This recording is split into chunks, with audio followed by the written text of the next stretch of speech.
Woodward Sports Network presents a sports show that's more than just sports. Welcome to The Bottom Line with U of M great and former NFL star Braylon Edwards and Ryan Ermani. Sit back and let's talk some Detroit sports right now on The Bottom Line.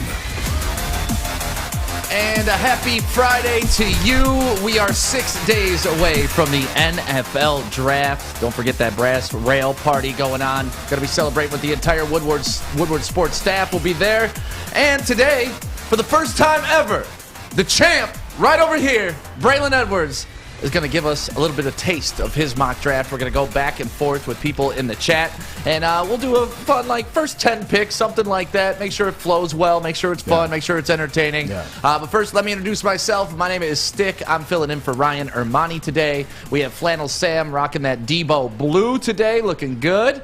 And then, of course, Alex Mayer. And then, I don't know how to introduce you today. Is it It's just... okay. I'll take care of that. Okay, thank you, sir. Take care of that. Thank you, sir. Woodward Sports acknowledged me. I knew that soon as I became the champion star of this reign, it wouldn't take but just that amount of time for somebody to challenge me and go with the champ. Go ahead and put up that tweet, Alex. Here. Go ahead and put the tweet up. I got my boy Maz, who wasn't here. I wonder why you weren't here, Maz. You knew what was going to happen at Bolero Lanes when I jumped out there and bowled that 244. Wherever, whenever, Maz, it's on you. You designate the time, you designate the place, and I will gladly designate your ass. And for people who want context of this story, so around here at Woodward Sports, people brag about what they do, and we got some people here that they love to bowl. Scotty G from the Woodward Bet says he's top 10 in the state. Maz bowls, 8 times a week? Cap. All the time. And Braylon rolls out to our staff outing and smokes just everybody. Just everybody. And I was telling Braylon before the show, that's like Maz walking on a flag football field and just schooling you at being a wide receiver, because that's what they dedicate their life to. You just came in and snatched their hearts, dude. And that ain't never going to happen. Enough about me. We need to talk about you. All superheroes don't wear capes. My boy Stick beat up. What would you beat up? 2 Great Danes to save Woody? Yeah, give him the story, give him the context, show him the pain you got going on, man. So I got a pup. We adopted him from the Detroit Dog Rescue right here on Woodward Sports when I was doing the morning show. Okay. We had Detroit Dog Rescue in every Wednesday, and Woody, some of you may be familiar with him. He's a little guy. He's part corgi, part pit bull, so he's like a little guy this big. Yesterday, he was out in my front yard with me. I was doing some stuff in the garage because it was nice out. 2 Great Danes walked by. He ran up to say hello. These Great Danes just mauled him, attacked him. I'm talking, it looked like Jurassic Park, where they clamped down on him. They literally threw him on the ground. I see this. I freak out. I run over. I punch one Great Dane right in the face. Straight to the face? Right to the side of the head. Oh, you're a brawler. This is my baby. Woody is my baby. I don't have kids, but I have Woody, right? And Woody's been there through me for some tough stuff, like getting divorced and whatnot. That's my partner in crime. Yeah. So you mess with Woody, I don't care what you are. It's got to go down. Right. On sight. And the other dog had him in his mouth, so I reached my hand in there and I ripped the other dog's mouth open. God. And I don't know if you want to zoom in on this, Alex, but I got to go get stitches after the show today because this ain't normal. Ooh. Yeah, it's bad. Yeah, that's...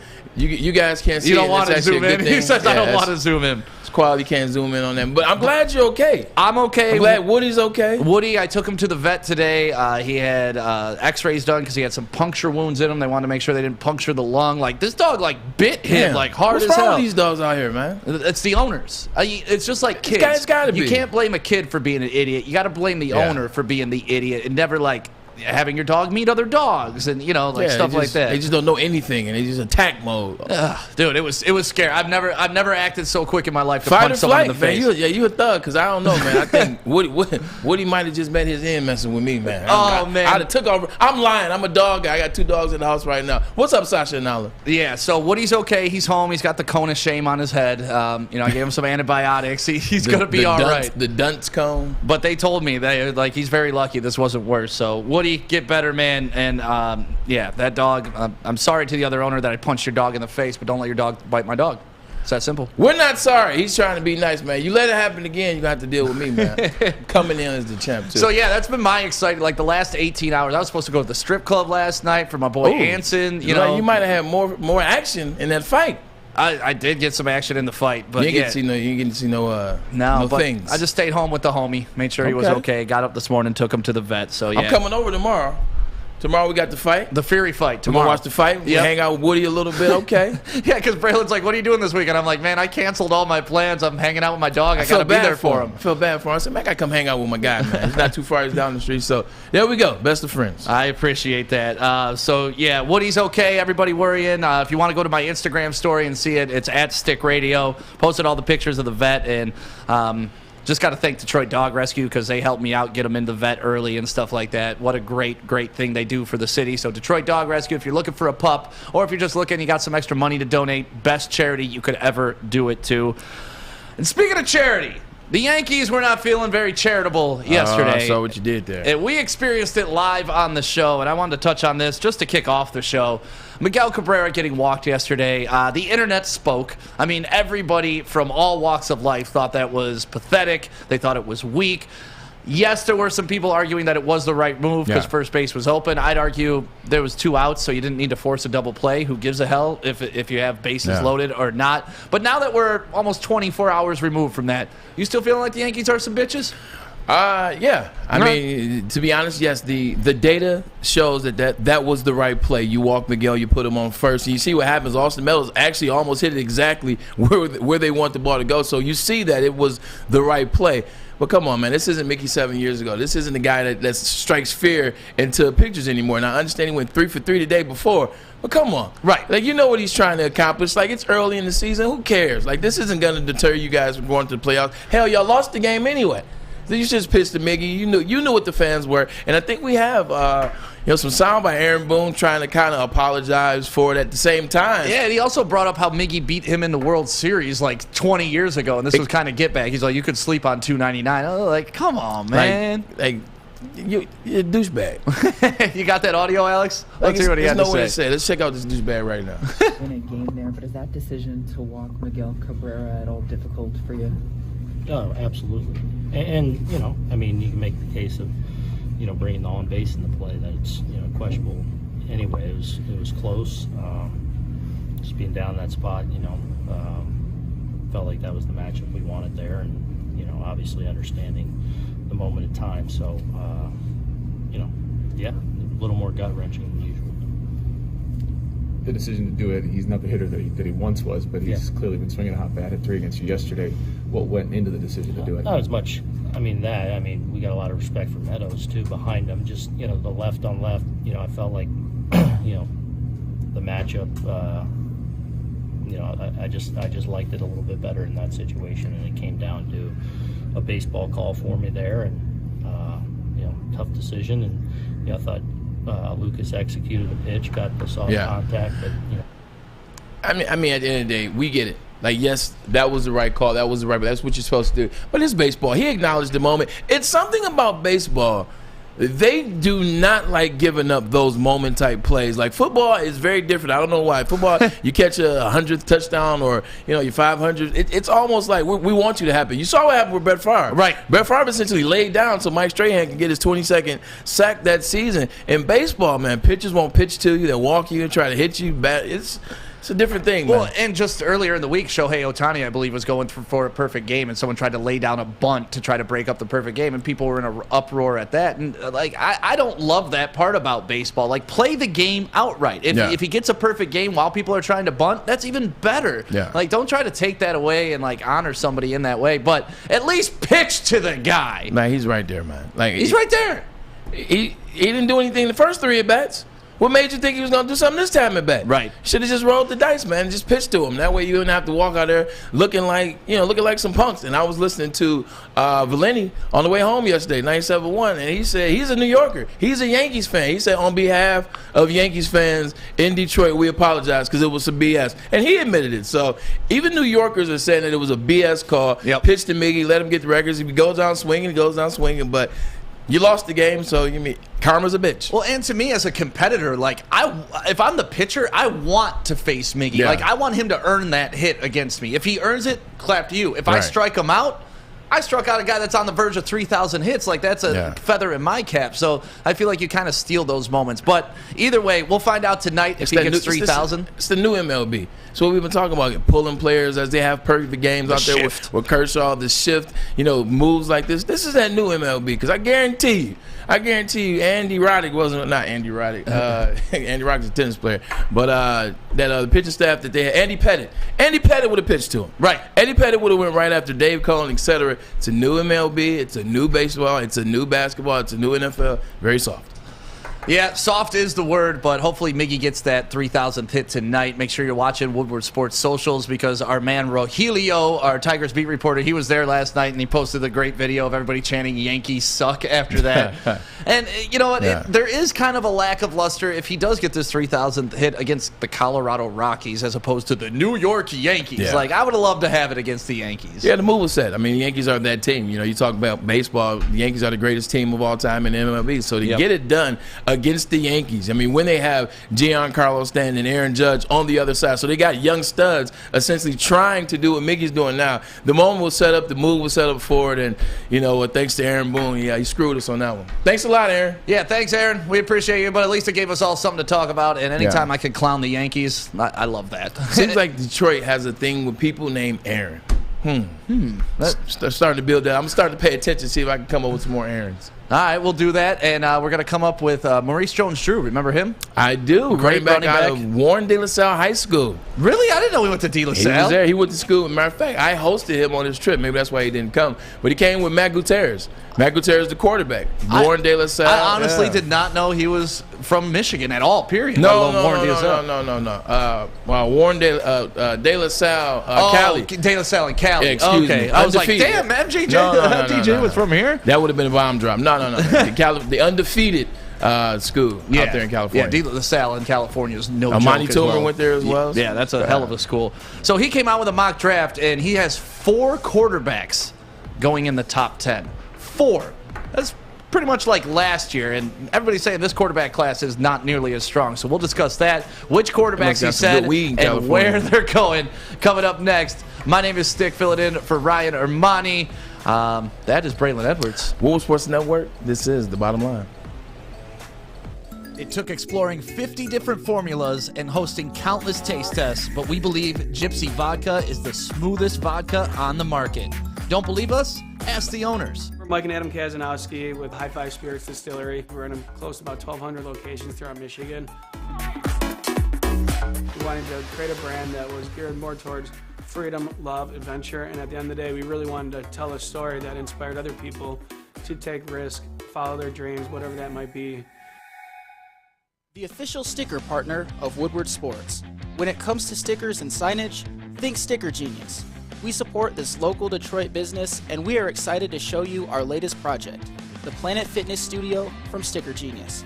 If you need custom stickers, wall graphics, window graphics, and plenty more, reach out to our friends at Sticker Genius. We at Woodward Sports couldn't be any happier with the service they provided us. They were quick, easy to deal with, and super professional. Head to stickergenius.com today. It's on me, Braylon.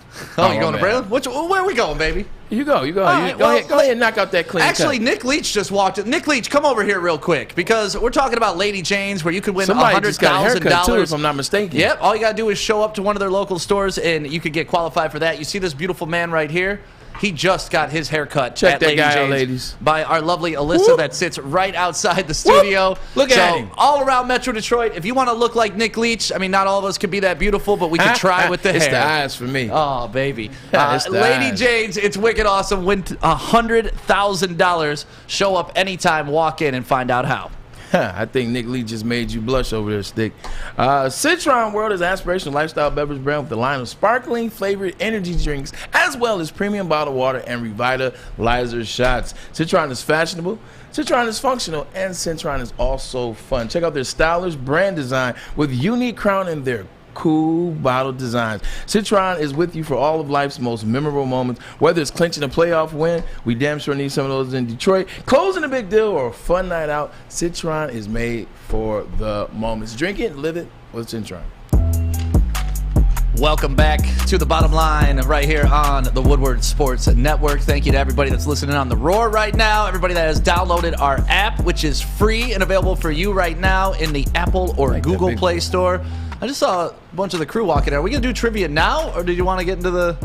What do we got scheduled over there, Alex? Is it trivia now?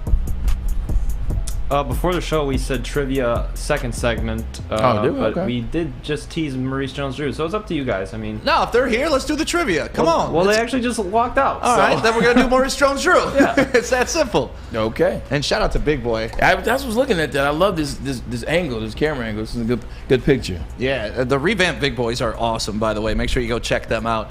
So Maurice Jones-Drew, he came out with his mock draft. We're gonna do a mock draft coming up at 3 o'clock today. So. Did you put that up in the poll yet? Who should be the number one pick? Not yet. All right, let's get that up in the YouTube chat right now. And whoever you guys pick be number one is how we're going to launch our draft at 3 o'clock. But Maurice Jones-Drew came out with a draft, and a lot of people are doing mock drafts, right? Yeah. Like, I mean, Adam does at least 8 every single morning.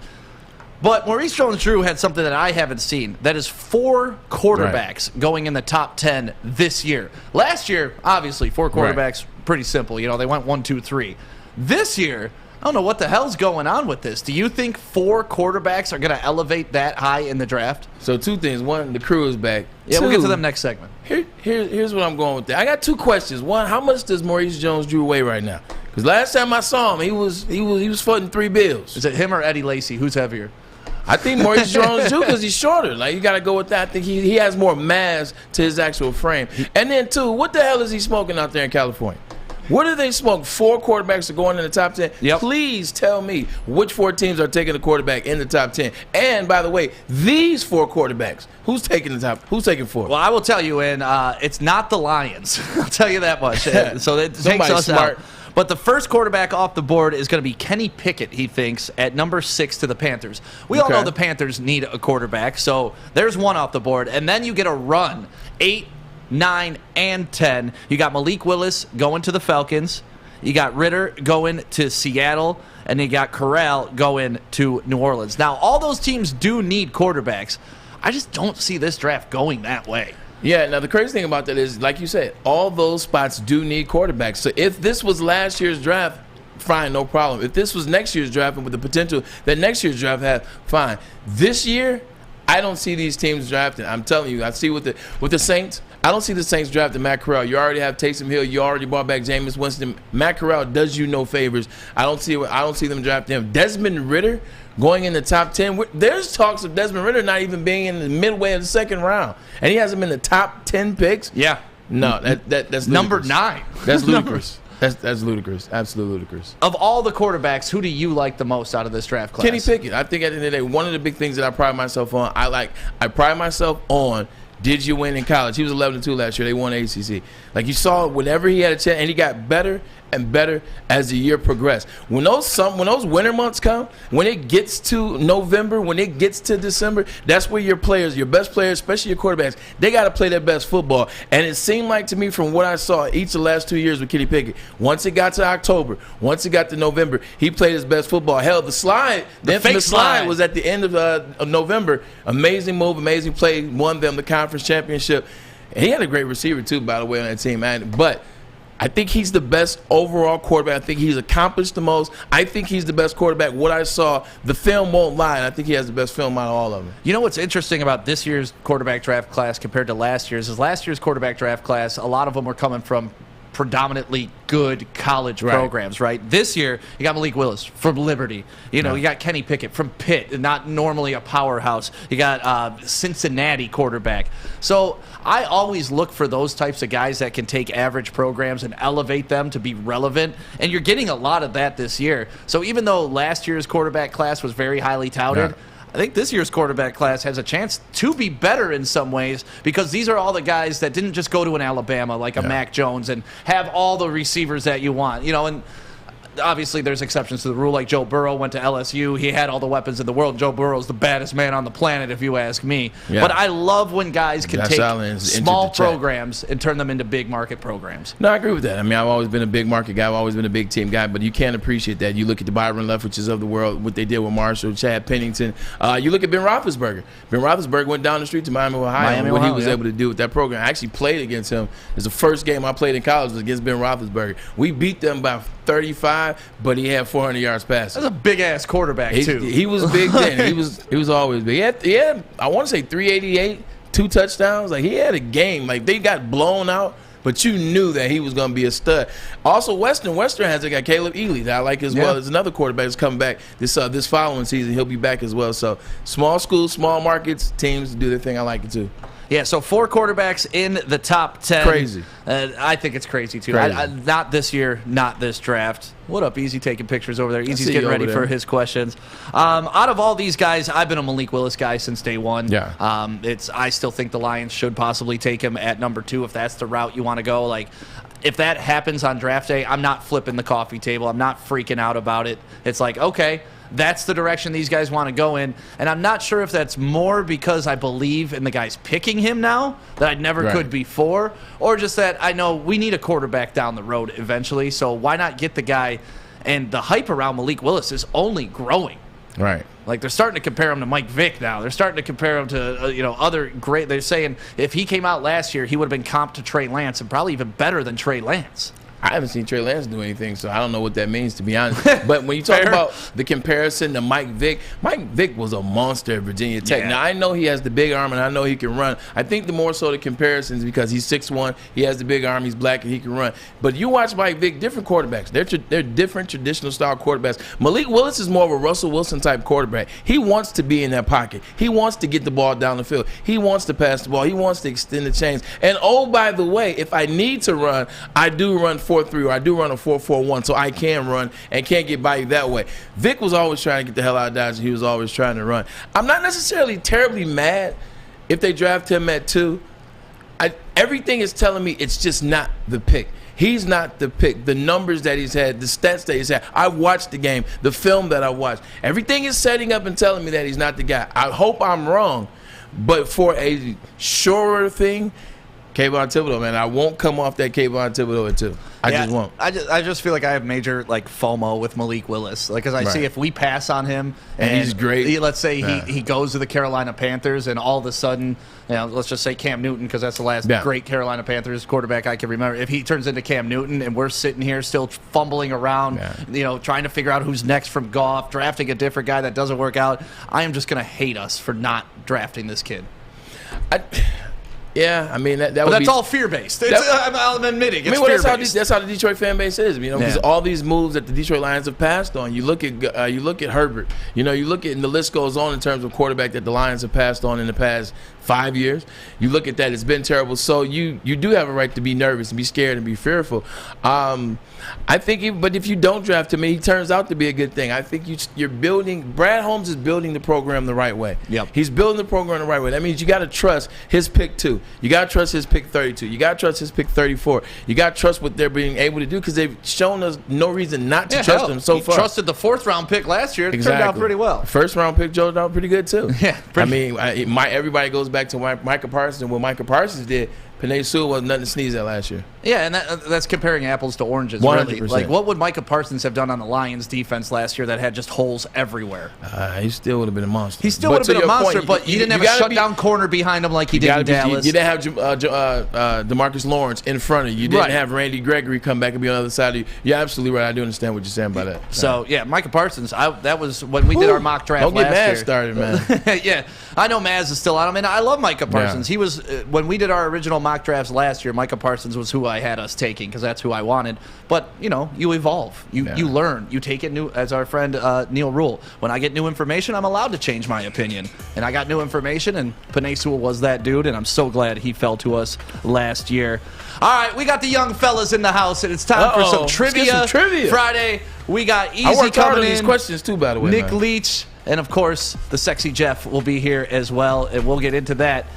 coming up next, see if you guys can hang with the young fellas and answer some of Braylon's questions. Braylon was about to show me his questions. I was like, no, I want to see how good I do as well. So this will be fun for everybody. It's going to be fun, man. My name is Stick. I got the list. For Ryan Armani today. That is Braylon Edwards with the list and the questions. And this is Woodward Sports Network. The bottom line.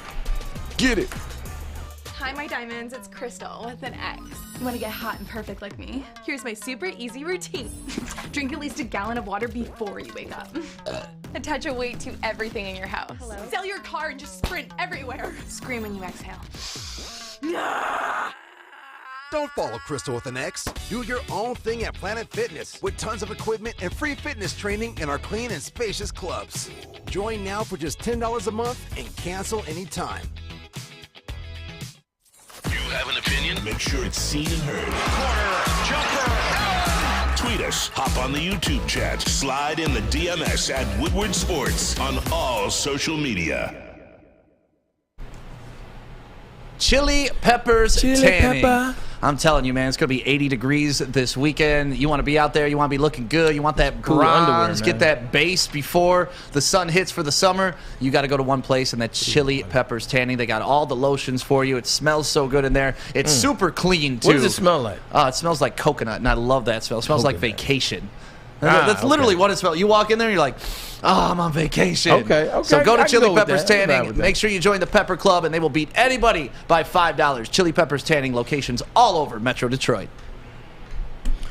Oh, baby. Party And time. There's only one location in Metro Detroit for the biggest party for the NFL draft. And I can tell you, the amount of hype around here, people getting excited, just because when we all get together, it is an absolute show. An absolute show. So even if you're not coming for the draft, come to experience what we're like all hanging out kind of off the air and maybe a few beverages in each of us. Man. The NFL draft party going on Did I at the take Brass Friday Rail. off? I hope so.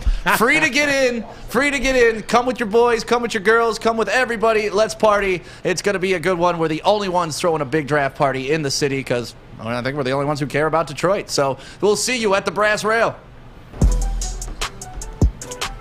Oh, man. I'm excited about these, man. I worked hard on these questions, man. Hey, don't be over there trying to listen either. I see them over there trying to cheat. They're studying. They're over there studying. You know what they're doing? They're pulling up Woodward Sports Network, the bottom line right now, so they can hear the question. Easy in the house. What's going on, Easy? What up, though, man? I'm nervous. It's kind of messed up in the first one to go, but... Hey, man, you know what I'm saying? Pressure bust pipes, or you can make a diamond, man. It can make a diamond. Let's see what you got, brother. Throw up the Dynasty sign, baby. Ho! It's the Rock. I actually went to the Dynasty concert, the last one at the Silverdome. 04. Yeah, I remember that show. It was 04. Kanye was on that tour, too. Oh, damn. Yeah. I didn't realize I saw the Genius piece. I was like, I was there. I didn't even remember. When I was working for 93.1 DRQ way back in the day, man. we brought Jay-Z, Destiny's Child, and like the couple That's of where they met. Yeah, I don't know if that's where they met, but they were definitely in the same building. And Alex Tier, shout out to you for setting up that concert. Shout out. Easy. My favorite Jay-Z concert though was the Throne tour with Kanye. 2011. Yeah, I was at that one too. Oh, and how many times they did Paris at the end? It was like 17 times in a row. So the crazy thing, I love Ryan. So the crazy thing about it is, I was playing for the 49ers. That was Thanksgiving Day weekend, if I remember correctly. We played Baltimore, and then I flew straight back here. And then went to the concert the next day, and then flew back to 49ers. So. But Easy, are you ready? No. It's a little Michigan trivia, man. A little Michigan sports trivia. Go Easy. Question 1. All right. Who is the Pistons' all-time leading scorer? Isaiah Thomas. You on the board. You're on the board. Give me some music, Sam. We got a ding, Sam. Give me a ding, some music, give me something. Who has more number 1 overall pick? Who has more number 1 overall picks? Michigan football or Michigan State football? Michigan football. Michigan has 3. Michigan State has 1. But that one draft, Bubba Smith, Michigan State. You ready for this, Stick and Sam? 1966, Michigan State had the number 1 pick overall. They had the number 2 pick overall. They had the number 5 pick overall. And they had the number 8 pick overall. Wow. You talking about a good-ass Is that team. Bubba Smith part of that? That was Bubba Smith. I used to love Police Oh, my Academy God. back in the Police day. Academy. Police Academy, baby. All right, here we go. Question number 3. Who did the Lions defeat in their last playoff win? Cowboys. Look at Easy Man, on boy, the board. Boy, I see you, Easy. It's easy, baby. All right. Who was the last Pistons draft pick to make an All-Star game? Andre Drummond. That is another correct answer for Easy, Lord, man. Easy. I told you got nothing to learn. You get out the way first. I was nervous. You get out the way first. See, they back there These cheating. are pretty good. I'm probably hooking them up. With All right, answers. here we go. What Tiger has the most hits all time? Oh my God, I know his name. I can't think of it. Yeah. Ain't all He's on the sunshine wall. and rainbows, baby. Can I get like multiple choice? No. Just go ahead. Who you got, Easy? Take a stab at it. Alan Trammell, Al Kaline, or Ty Cobb? K-Line. Oh, Ty Cobb. There you go. Ty Cobb. I'm going to give you half. You go. I'm not That's a giving you a friendly point for judge that. right Well, there. I jumped before you said the third answer, to be fair. There's a lot of stuttering over there. Yeah, Sound yeah. like some BS. Hey, that's how you sounded, for real. All right, here we go. Best sports fight you've ever seen. So you get this point right regardless. Okay. But you got to come up with something good. Ooh, Andre Johnson. We pieced up Cortland Finnegan. That's the one we came up with. Yeah. You know what? Okay, you get Yeah. a point for that one. You get it. Light skins took an L that day, but you know. Hey, they Mildly stay taking entertaining. L's. Remember the Drake, Kyle Drake tried to Farnsworth? bring it back a little bit. You guys remember Kyle Farnsworth? Oh, 100%. Anybody who rushed the mound just got it. They just got it. Kyle Farnsworth knocked everybody out. Remember the Red Sox dude kicked? He kicked the catcher first, then charged the mound? Yes. Oh, my God. All right, It was here we Delman go. Young's brother, wasn't it? It was. Yeah. It actually was. Who is MSU's all-time leading passer? Connor Cook. Ooh, no, even stutter with it. Damn, Easy. Connor Cook is ahead. Connor Cook is 9,194 yards. Kirk Cousins 9,131 yards. I thought Connor Cook was going to be the truth. I thought he was going to come in his rookie year, win that playoff game for the Raiders, and be something. But Guess what? He wasn't. He wasn't. In 93-94, Sergei Fedorov won 3 awards. Okay. Which 3 trophies did he win? This is a tough one, but you should at least be able to get 2 if you know anything about hockey. Stanley Cup. No, they actually lost. No. I really don't know any of the. He won the Hart Award, he won the Selke Award, and he won the Lindsay. Threw that one in there. That was a bad one. Easy's like, I don't know what any of those are, but all right. Somebody's going to know. How many Eastern Conference Finals in a row did the Pistons go to in the 2000s? And for extra credit, who were the teams that they played? I'm 6. Okay. That's right. That is right. That's right. That's right. Now, who are the teams? Cavs. That's 1. Celtics. 2. Come on, baby. Pacers. 3. What a sucker. 2 more Heat. teams. Miami Heat. One more for an extra point. Nets. Oh, easy. Jason Kidd era Nets. Remember when Chelsea hit the half quarter? Oh, yeah. Just to go to overtime. We and lost lose? that game. Yep. We definitely lost that Hey, game. Easy isn't playing right now. He's only got 1 wrong, and that was like a ridiculous question. All right, here we go. Who has more tournament wins in the NCAA tournament basketball, that is? Is it Michigan State or is it University of Michigan? Michigan State. Michigan State's 70 wins, 34 losses. Michigan, 66 wins and 30 losses. Easy's back on the board. Check that out. We got a better win percentage, though. Who has more home runs in a season for the Tigers? Would it be Prince Fielder or would it be Pops Cecil Fielder? More home runs in a season. Cecil, another correct answer. that Cecil 50. had 51 his rookie year. I remember Not that. his rookie year, his first year with the Tigers. I remember He that. had 51. I remember Prince. 91, I want to say. You were on the boy. You on fire right now. One of my sports highlights is I struck out Prince Fielder when he was 10 years old and I was 12 in a Little League tournament. I played on his team. Yeah. You're on that team? I played on that team. Then you played in the tournament over here in Southfield? 100%. Then we played each other. 100%. I was on his That's team hilarious. with my dad because my dad played for the Lions when Cecil played for the Tigers. Okay. So we played in the same league. All right. Now, this one has nothing to do with Michigan, but I saw it on TV today. It was a good question. Who was the last wide receiver? And this is the last question. Okay. Traded for 2 number 1 picks. 2 first-round picks, excuse me. Last wide receiver. Let's go, Easy.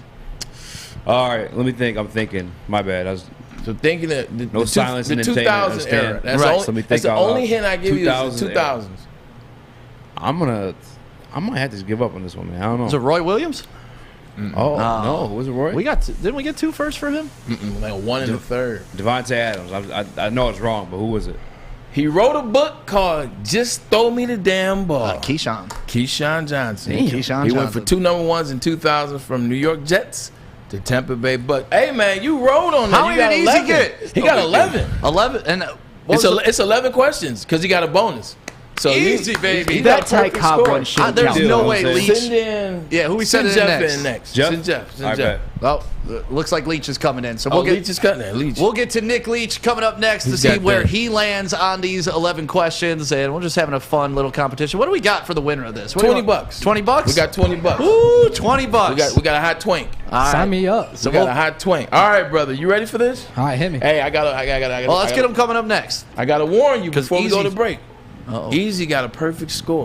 'Cause 11 out of you 11. get one He missed bonus. the Ty and Cobb He got one. the Come bonus on. right. Okay. So he got perfect score. All right, if you got it, I'm feeling good. So we got more questions coming up for the young buck Nick Leach coming up next. If you're in the chat, make sure you Yeah, drop Joe. where you're at, where you're watching right now. I'd love to see that, and make sure you're following us on everywhere at Woodward Sports. My name is Stick, filling in for Ryan Armani today. That is the champ, Braylon Edwards. You better ask somebody. And this is Woodward Sports Network.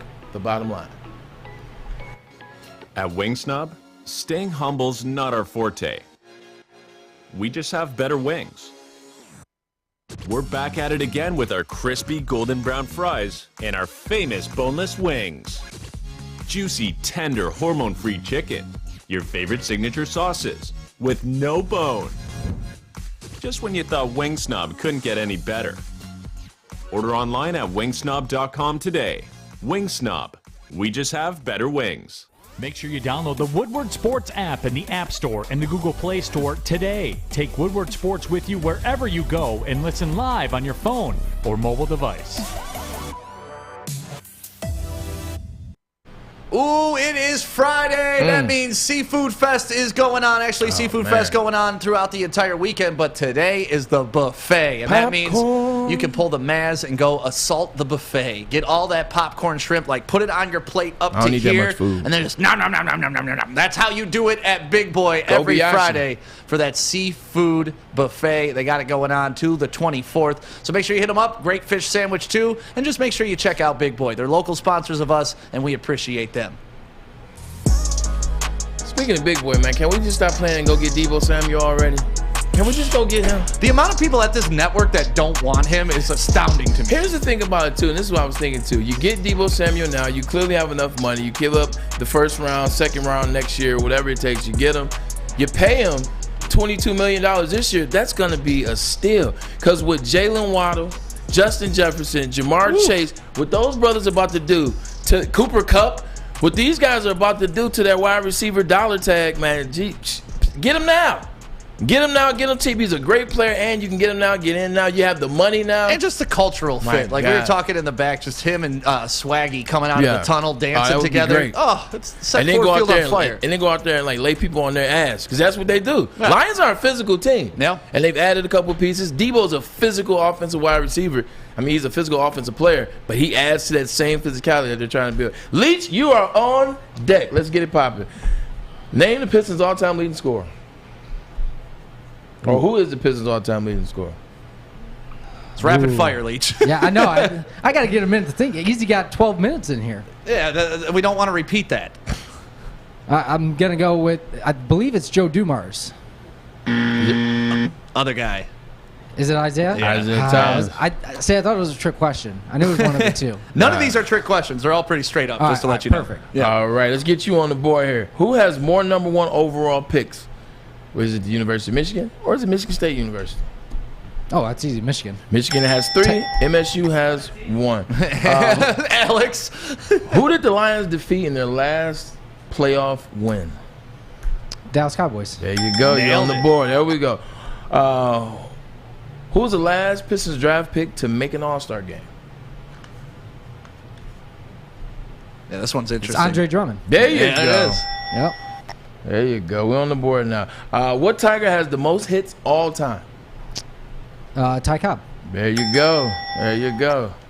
A lot of people say K-Line, but it's not. I know, right? That's what Easy. That's what Easy said. Best sports fight you've ever seen. So you get a point for this regardless. It's just got to be a good one. Best sports fight? Sports fight. So not actual boxing or UFC. Ooh. So there could be multiple right answers here, right? Yeah, there is no wrong There answer. is no wrong answer. This is a free point. Yeah. Oh, free point. Free Just point, based and it's a on- breaking action. Ooh. Just answer the damn question, Leach. There's a lot. I mean, you can go from NASCAR. I've What was seen the it first on- one that popped in your head? What was the first one popping in your head? Well, D-Max, obviously the first one that pops in There your it head, is. right? That's one There of the it best ones is. ever. Yeah. Yeah, but Cortland Finnegan, Andre Johnson. that's another one I was going to think of. I brought When up Kyle Farnsworth versus anybody. Yeah, that was a good one. When Kevin Youkilis won at Rick Porcello, that was a good one. That was a good one. There you go. When Pedro Martinez threw down Don Zimmer. Yep, That was I'll a remember funny that one. Nolan Ryan and Adam Ventura. They're all good. Here we Stick go. versus Easy. That was in the chat. Boop, boop, boop, boop, boop. Who is MSU's all-time leading passer? Kirk Cousins. Final answer? Wrong. Or is it? Just tell him. It is Connor Cook. That was going to be my other Connor answer. Cook has Yeah. Kirk Cousins beat by 63 yards. Both 9,100 range. This is going to be a tough one. In 1993-94, Sergei Fedorov won 3 awards. Can you name all 3 awards he won? He won the Rocket Richard. He might have won 7 awards. Was that not one or no? That was not one. Oh, Calder. Nope.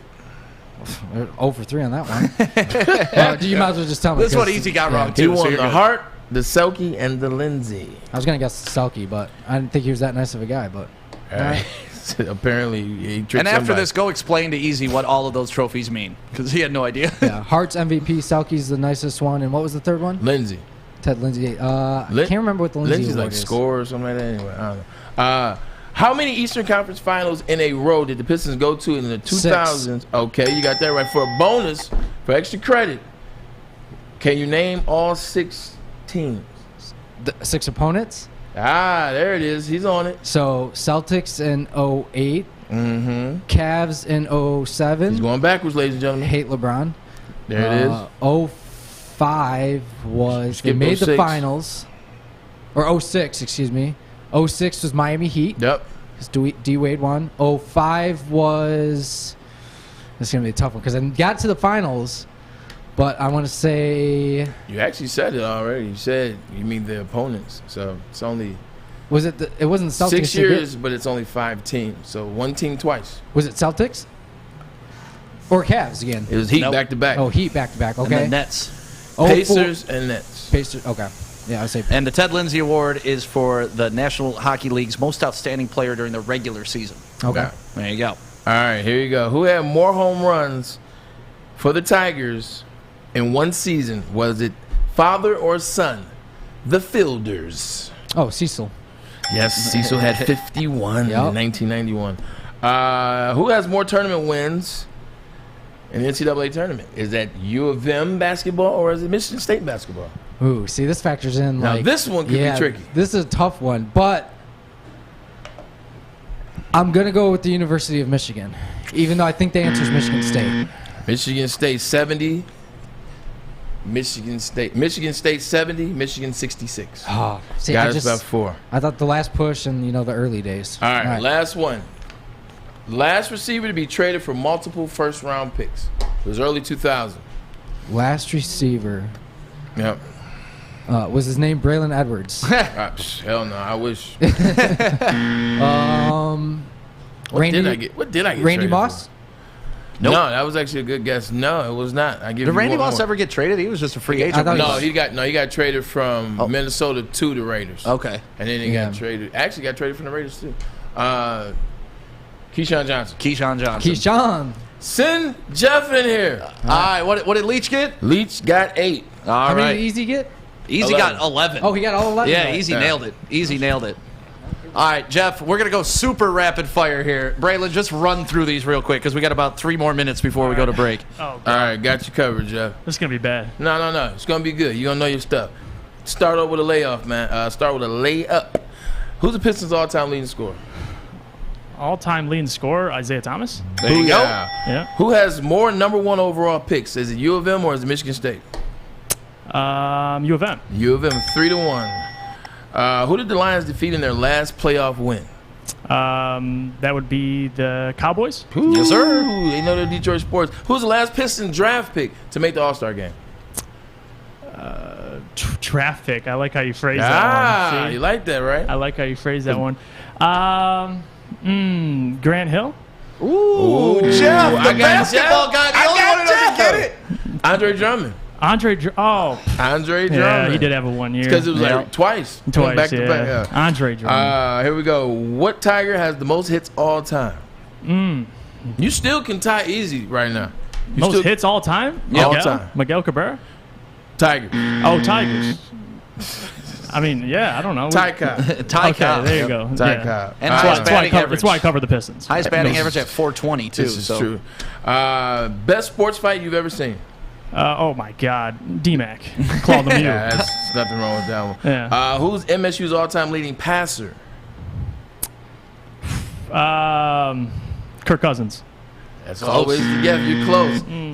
He's 60 yards behind Connor Cook. Oh, that was the second guess. I thought Connor Cook was going to be a better pro than he ended up being. Too. I thought he was going to. Yeah, his last year in college he wasn't that good, to be honest. 93-94, Sergei Fedorov won 3 awards. Which ones did he win? Something with defense. I don't know.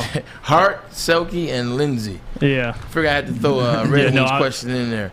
How many Eastern Conference Finals in a row did the Pistons go to in the early 2000s? Or the 2000s, I should say. And name the teams that they played. Name the teams they played. Well, that's for a bonus. But you got to get the number right first. I know at least 2. You're the basketball guy.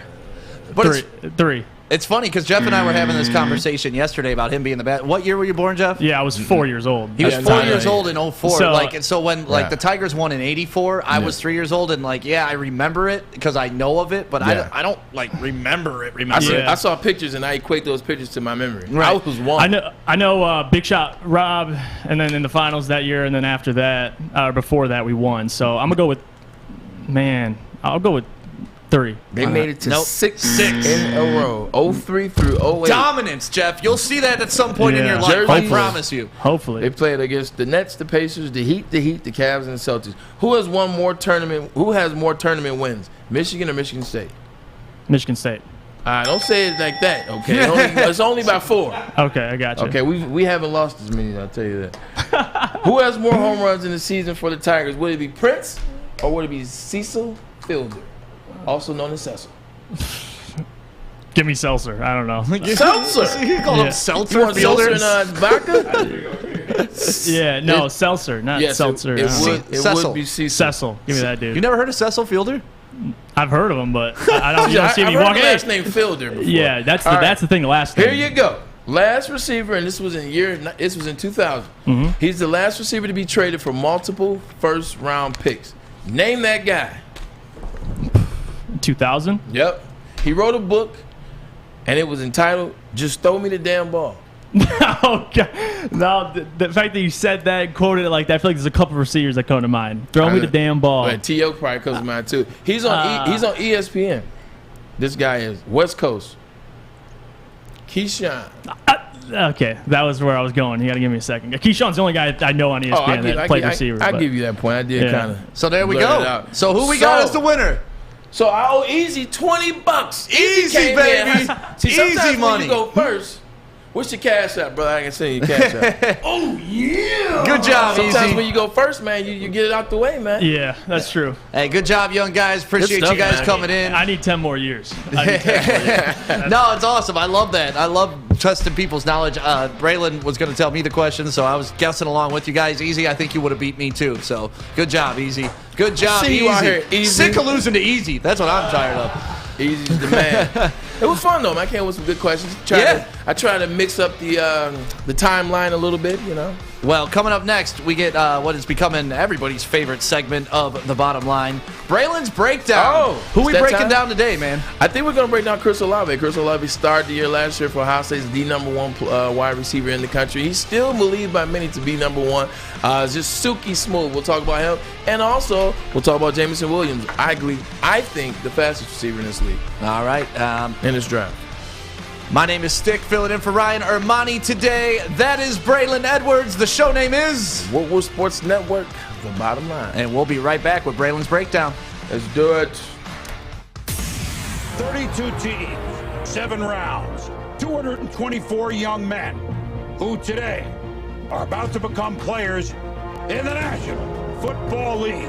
A day where lives are changed, fates are decided, dynasties are born, and the clock is always ticking. Draft day in Detroit. A time of hope, a time of wonder, and a time for Detroit Lions fans to act like it's the friggin' Super Bowl. Join Woodward Sports and hundreds of other diehard Lions fans for our NFL draft party and live stream from the Brass Rail Detroit. All your favorite and not so favorite Woodward Sports people will be there. Adam, Terry, Neil, D-Mac, Braylon, Ryan, the heavyweights, NFL scout Scott Bischoff, Maz, Stick, Jeff Maddie, Joey, and more. Come join us at the Brass Rail Thursday, April 28th from 7 p.m. until pick number 32. See you downtown for Draft Day with Woodward Sports. Brought to you by Syntron, Gypsy Vodka, and Planet Fitness. Everything that we've hoped for, finally. He's going deep, right side. Oh, that is Edwards out there. He goes up in the air at the goal line. Hey, it's Braylon Edwards here, wanting to welcome the sports marketing agency to Woodward Sports Network, to the family. Glad to have you guys. For the last decade, the sports marketing agency has literally leveraged athletes around issues such as mental health and substance abuse.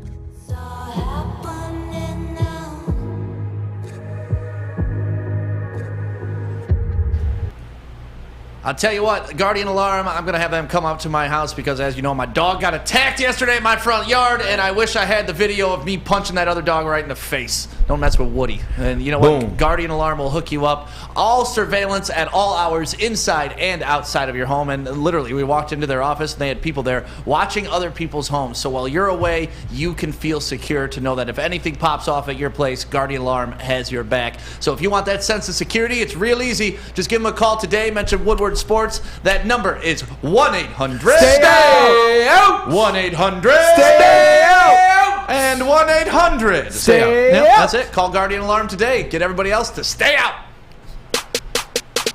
Welcome back to the bottom line right here on the Woodward Sports Network. Thank you to everybody that's listening on the floor right now. We appreciate you. Shout out to everybody that's in the YouTube chat. I see Mike. We got Nine Drinks. We got Darius. We got Speak Easy. We got YT in there. Dave C. So thank you guys for being a part of the show and commenting. We appreciate you each and every day. And now it's time for Braylon's Breakdown. And yesterday we broke down Garrett Wilson. Garrett Wilson as well as Drake London. And the Drake stuff, you may have pushed me a little more to the Drake side.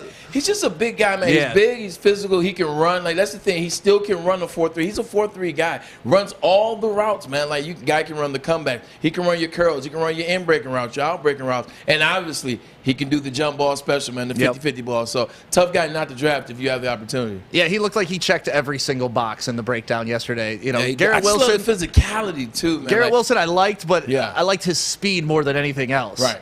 London's got it all, but let's find out what Chris Olave has in the opinion of Braylon Edwards as we break down some Chris Olave video. And it's kind of cool that we're breaking down two players from the same team. That doesn't happen often with wide receivers. Yeah, I'm tired of breaking down Old State guys. Jesus Christ, where's my Michigan wideouts? Let's go, U of M. Okay, Ron, I see you, Coach Bellamy. We got to get some of these Michigan wideouts to be in contention for number one because I'm tired of talking about these bums down here in Columbus. But they're so damn good you got to. Chris Olave last year was the number one wideout coming to the season. One thing you got to love about Chris, silky smooth. Silky smooth. Doesn't look like he's running until you see he's gaining yards away from the defenders that are trying to pursue him. Look at the little move right there. Take it back from me, Alex. Take it back from right there. This right here, little in-motion receiver screen that he... Yeah, I liked how he duped the linebacker. You saw him play Washington. In motion, receiver screen goes in, throws something at the linebacker just enough, just to hesitate him, gets wide open, makes the catch. All he does is catch touchdowns, 37 touchdowns career, which is third all-time in the Big Ten. Look how he tracks the ball. Alex, I need you to take that one back. Because that was a bad throw. That is another reason why I like Chris Olave so much. He reminds me of Larry Fitzgerald at the way in which he tracks the ball. Watch his eyes on his pass. Watch where the ball is. Look where he's initially at. Catches the ball, over, watches it all the way down. There's a blind spot that you can't see. When you have to turn like this, briefly you can't see the ball, but he was able to. And, of course, you know what? For as bad as we beat Ohio State last year, they had a lot of big-time catches, and I think C.J. Stroud had over 300 on that game. Go back to that last one for me, please, with Chris Olave. Go back to the last one right here in the Michigan. He's at the bottom once again, like Garrett Wilson. You think he's covered, but he's not. Where am I? Oh, think he covered, but he's not. He's a guy that can stay open. He can make plays. He can jump over you, catch through you. Another thing you like about Garrett Wilson, not Garrett Wilson, but Chris Olave, he's there all game. It doesn't matter, Stick, that you don't throw him the ball. He doesn't mind sharing. You saw what he did last year with Jackson Smith and Jigba. You saw he let Garrett Wilson get shine. But when the time came for the big play, for that big touchdown, Ohio State was going to Chris Olave in the crunch. That tells you a lot about him because a lot of people like Garrett Wilson. But in the crunch, this was what Ryan Day and that offense was going through. Cesar Shaw was looking for number 2. Chris Olave, fast, smooth, silky, plays with others, plays well with others, but he doesn't drop a thing. Out of the 2 Ohio State guys, who do you think is a step above the other? Because they're both great, right? I would say Chris Olave. I think Chris Olave is more polished. I think Chris Olave has mastered every route. I think Chris Olave, being able to track the ball like he doesn't drop. Garrett Wilson has good hands, but he'll drop some passes because he's a hands catcher. He tries to do a lot of spectacular catches. He will drop you some. Chris won't, and he's there. Sometimes wide receivers, trust me, I am one, when you don't get the ball early in the game because they're throwing it to another tight end, because they're running the ball, because somebody else is hot, you tend to fall out the game, and when they come to you in the 4th, shoot, you got to be ready. And sometimes guys aren't ready. Chris Olave is a guy that is ready at all times trying to make that play. Yeah, that's got to be the toughest part about being a wide receiver. You're running the offense. You run 10 plays in a row. You've run your route as hard as you can 10 times in a row, and you didn't even get a look. But you got to know that 11th time, I still got to be running just as hard. Well, it is tough because, you look at linemen. Linemen can get contact on every play. Right. Every play, an offensive lineman can do something. He can get after somebody, beat somebody up, pancake somebody. The running back is going to get 24 touches a game, not to mention maybe passes out the backfield. Wide receivers, man, you may have a game where you catch 2 passes. Right. And you got to be ready. You got to shake targets. that off. So he's a guy that can do it. Not everybody can. Garrett Wilson is a guy that can do it. Coming up next, I think is the fastest on-field player in terms of wide receivers, and that's Jamison Williams. What is the fastest division? What is the fastest conference in football? Sam, tell me the fastest conference in football. SEC. SEC, fastest conference in football. Okay, now watch this man that's in the SEC leave these guys that are also in the SEC. Woo. The Joker can run. He is fast. He reminds me of Tyreek Hill a little bit because Tyreek Hill had to learn how to play a wide receiver. I think Jamison Williams is a step above him as it relates to being in that category. But the speed and making plays, a lot of his plays come from one side all the way to the other side and score. This right here, what does he do? There's another one. He just watch the double move. You see it from a different angle. Watch him. Comes up here, stutters him, goes inside, takes it. That's a hell of a route. And that's not a hell of a route because he stuttered. It's how he sold it. He sold the stutter. Then he sold like he was going on the end, and then he goes out wide open for a touchdown. The guy can run. I tell you this, in the national, look at that. Look how he adjusts to the ball, catches it with his hands. If he doesn't get hurt, Stick, if Jamison Williams doesn't get hurt, Georgia is not the national champion. Georgia's not the national champion. They were up when Jamison Williams was balling on Georgia early. He goes down. Game was never the same. The game was over. But you talk about speed. This play right here, right. When 24 is like literally on the break outside of you, and then you're just able to elevate this. Look at this. Watch him just run away. He just runs away. And now, like you said, you got to put that ball up. He's carrying that ball like a loaf of bread. We got to get that high and tight. But that's what we talked about yesterday when we were watching film. You want to watch guys that can beat angles. And when you can do that even against fast SEC teams, that is next level. Just look at this. Feet, like this is just routes on air. This is how you draw it up in practice. Like it looks like that in practice. What do we got down here? I like this once again. I'll come back to the desk after this play. Just the adjustment. He comes in there, he gets in tight, gives himself space. What he did on that, he got tight to the defender on the inside, gave himself space, and then kicked out and was able to catch it. Jamison Williams, man, I'm telling you, he's a guy. And nowadays with the ACL tears, they're not the same as they were in the past. Right. So that ACL tear, he'll be fine. He'll be good literally by December. He should be running at 100% clip, and he should have no reservations in his mind about being able to jump and do all those type of things. Yeah, we saw it with Cam Akers this year. I mean, how fast people are coming back from tears and stuff like that is absolutely insane nowadays because it used to be, oh, he tore his ACL. This dude's out for at least a year, at least. But now, no, you could get back in like 6 months, 8 months. Well, that's because what's happening is doctors are challenging like the recovery process, ways of healing, ways of doing surgery. You know what? Maybe we'll take a cadaver because I remember when I tore my ACL, the big thing at the time was, do you take a hamstring off a cadaver Do you take a hamstring off of yourself, or do you take some of your patella? Now, a lot of people weren't using the hamstring at the time. It still was a fairly new process. So I said, hell, what's going to get me back the fastest?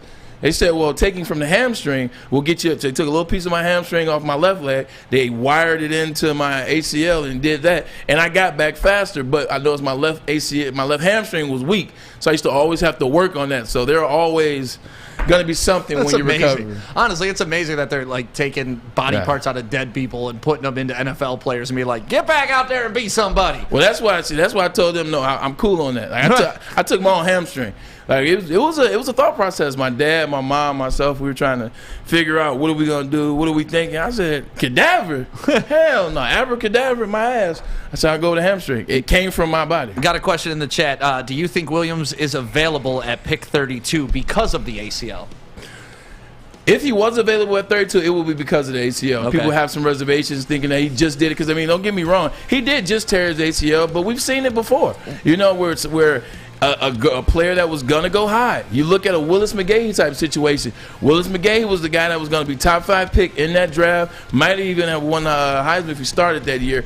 But he gets hurt, national championship game, blows his knee out, still does a combine somehow. I mean, the man was ridiculous. Gets drafted 24th overall to the Buffalo Bills as opposed to top 5. Maybe something like that could happen with Jameson Williams, but fingers crossed because you're just praying at this point. Who was that wide receiver? Ryan Broyles. We drafted in the second round a couple years Oklahoma. ago. Is it an ACL that he had too?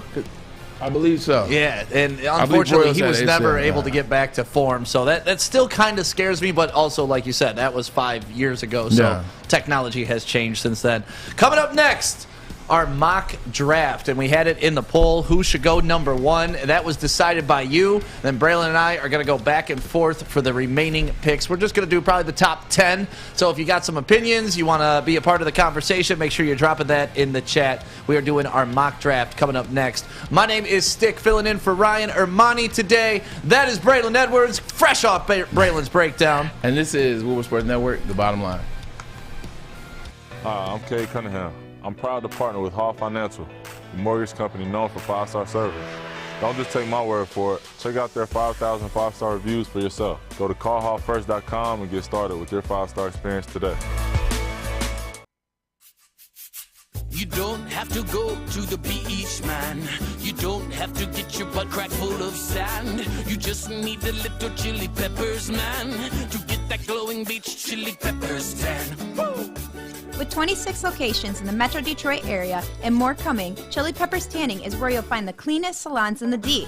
Join the Pepper Club for the best deals on unlimited tanning. Head to chilipepperstanning.com. You just need a little chili peppers, man. Sticker Genius is the official sticker partner of Woodward Sports. When it comes to stickers and signage, think Sticker Genius. Sticker Genius was responsible for putting all of this beautiful wall covering that has Planet Fitness and Woodward Sports signage in less than a day. If you go to their website, stickergenius.com, you will see that they provide wall graphics, window graphics, custom stickers, floor graphics, pretty much anything you can want. And if you want them to hook you up like they did us, visit stickergenius.com. Welcome back to The Bottom Line right here on the Woodward Sports Network. Thank you, guys. Cannot believe Miggy could potentially get 3,000 hits tonight. Make sure you're keeping track of all of Woodward Sports social media because we're going to be all over it. We were the first to post a picture of or a video of everybody chanting Yankees suck yesterday. And there was one guy that everybody thought was Dan Campbell in this picture because he was with Jack Fox. And we couldn't figure out if it was actually Dan Campbell chanting Yankees suck or not. And man, if it was, turns out it wasn't. But if it was, I don't think I could have loved a man anymore. But if Dan Campbell did that, I would love him even more. So let's get into it. We are 6 days away from the Lions Super Bowl. That's what we call it. We know it. We know that the draft is where we have to shine. We haven't in the past, but this is our year. We finally got some competent management in place to where we can trust them to handle these picks with delicate care. So far, yeah. And I'm going to give them the benefit of the doubt until they prove me wrong. I agree. Just you're always one bad pick away. It's true, and it's crazy how that works out too, because it's always just one overlook of a prospect or something like that, and next thing you know, You're not living the life you should have been living by drafting the people you should have drafted. So let's get into it. Our version of the mock draft. We wanted to kick it off by letting everybody in the chat choose the number 1 pick. Alex, what was the result of that poll?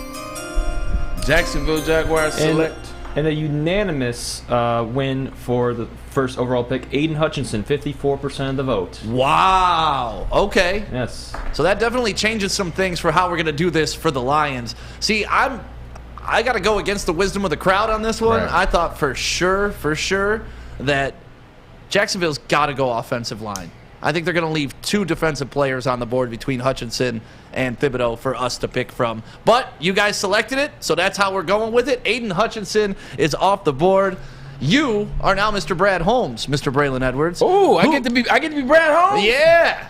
Who are you picking at number 2? You already know where the hell I'm going at number 2. With the number 2 pick, the Detroit Lions select DN Jr. out of Oregon, Kayvon Thibodeau. I just think that he's the guy in terms of the defensive end spot that is the most ready right now to wreak havoc. He's going to come in here. He's going to shake some things up. You get to the quarterback, you stall drives, you get some of those sack strip fumbles. That's how you get your offense going. That's how you put your offense in some good positions, good field positions. You want to win the field position battle. You got to try to find small wins in the Detroit Lions. We know they aren't going to the playoffs this year. We know they aren't winning 13 games. You got to try to start to find some of your wins. D ends, rush D ends, get to the quarterback, fumble, etc. Gotta go Kayvon Thibodeau. He's going to be a perennial Pro Bowler. Yeah, we talked about it. It's kind of weird how his whole journey through this draft process has gone, because when it first came out, it was like, hey, this is simple. It's either going to be Aiden or Thibodeau. That's it. That's it at number. Those are the top 2 guys. But then mock draft started coming out. Insert 90 names more. Yeah, Thibodeau starts to drop. And we saw it last year with like a Zach Wilson type guy. You know, he was projected to be like a 2nd, 3rd round. All of a sudden, he's the 2nd overall. So I'm still behooved at that, by the way. Hey, man, he's got a hot mom, so there's that. Number 3. She can't throw the ball, though. She can throw it back, though. Yes, I love it. Number 3, the Houston Texans. And I love what it says right here up on PFF. Position of need. Every position is what it says up there. And you know what? They got to focus on the defensive side of the ball, but I really love Evan Neal still being available here, because I love Evan Neal. I think he's going to be a game changer no matter who takes him, but they have so many issues. You know what? I'm going to do Evan Neal here for them, just because I think, just like the Lions have done, you got to start building in the trenches if you ever want to have a good football team. Yeah, I definitely agree. I think that they should go defensive rush in with their 2nd pick. We'll talk about that. Number 13, they have the 13th pick as well. I think they should go rush in there. I'm thinking along the lines of Jermaine Johnson. But one of the big things, man, I like Chris Cross. I think Chris Cross is the best tackle in this draft. I think Equano and Chris Cross, very, very similar. But I like Chris Cross, man. I think his ability to get leverage, his ability to get low, stay in the face of the defensive ends, and he's strong. He keeps all hands off of him, keeps guys away from the quarterback. I think Chris Cross is much better than they're giving him credit for. Okay. I would select Chris Cross at 3 for the Houston Texans. That's who you take it? Well, it's on for number 4 for you now. You get your old team, the New York Jets. The New York Jets. And once again, they pretty much need help everywhere as well. But it's saying wide receiver, linebacker, or cornerback. I just think I think you got to go with Drake London. I think this is the time for Drake London. The reason why I would draft Drake London at this spot, who's Zach Wilson going to throw the ball to? Zach Wilson is a guy that needs to start. I know they got Corey Davis, a couple of those guys that haven't panned out. Elijah Moore last year. Elijah Moore, he's all right. You know, because he got hurt for the majority of the year. For the early on in the year, he was injured, so he was coming on a little bit late. You add Drake London to that team right there in that spot, I think that's a good position for him. I think that gives Zach Wilson a big target, a friendly target, and a familiar face that can ball, as I laid out yesterday. So, for New York Jets, Drake London. Drake London. I like that. That's a good pick for them. They, like you said, they need all the help they can get. Wide receiver is one of their positions of need. I would like for them to maybe focus on the defensive side of the ball, but once again, I wouldn't be mad if Drake London was there. Then we're looking at the New York Giants. They are looking for a linebacker. And to me, if you're looking for a linebacker, there's only one guy you're taking. My boy Neal. Is that what I said?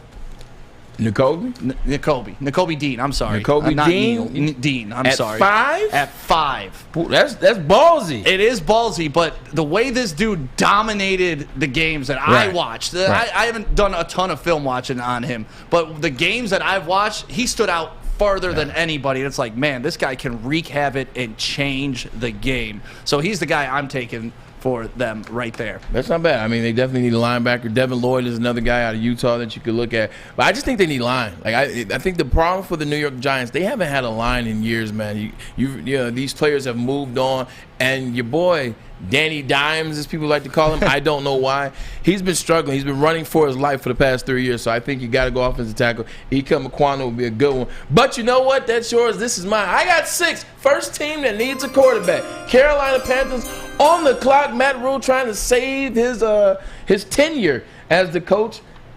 I think I'm going to go ahead and take Malik Willis at this pick. You're going to go Malik Willis? I'm gonna take Malik Willis off the board. Over Pickett. I'm going to take Malik Willis over Pickett. You know what? Carolina Panthers aren't a good team. They got time to figure it out. I have the optimism. Since it ain't my team, now I can be as optimistic as I want to be. I draft Malik Willis for the Carolina Panthers. This is a guy that people forget Matt Rule wanted at Temple. And Matt Rule wanted Malik Willis coming out of high school, wanted him at Temple, wanted him to transfer there to Temple. He didn't, and Matt Rule moved on, etc. This is a match made in heaven. I think this gives them an athletic guy. This makes them think about keeping Christian McCaffrey now, as opposed to trying to trade him during the draft or after the draft. Keep Malik Willis, Carolina Panthers, and Malik Willis. I like that pick. I mean, they do need a quarterback. Yeah. Like, let's be honest. And then moving on to the next pick, back to the Giants. Back to the G-men. And this is where, once again, you build in the trenches, and this is where your boy Chris Cross comes in. Ooh, I like nice. Cross here for them.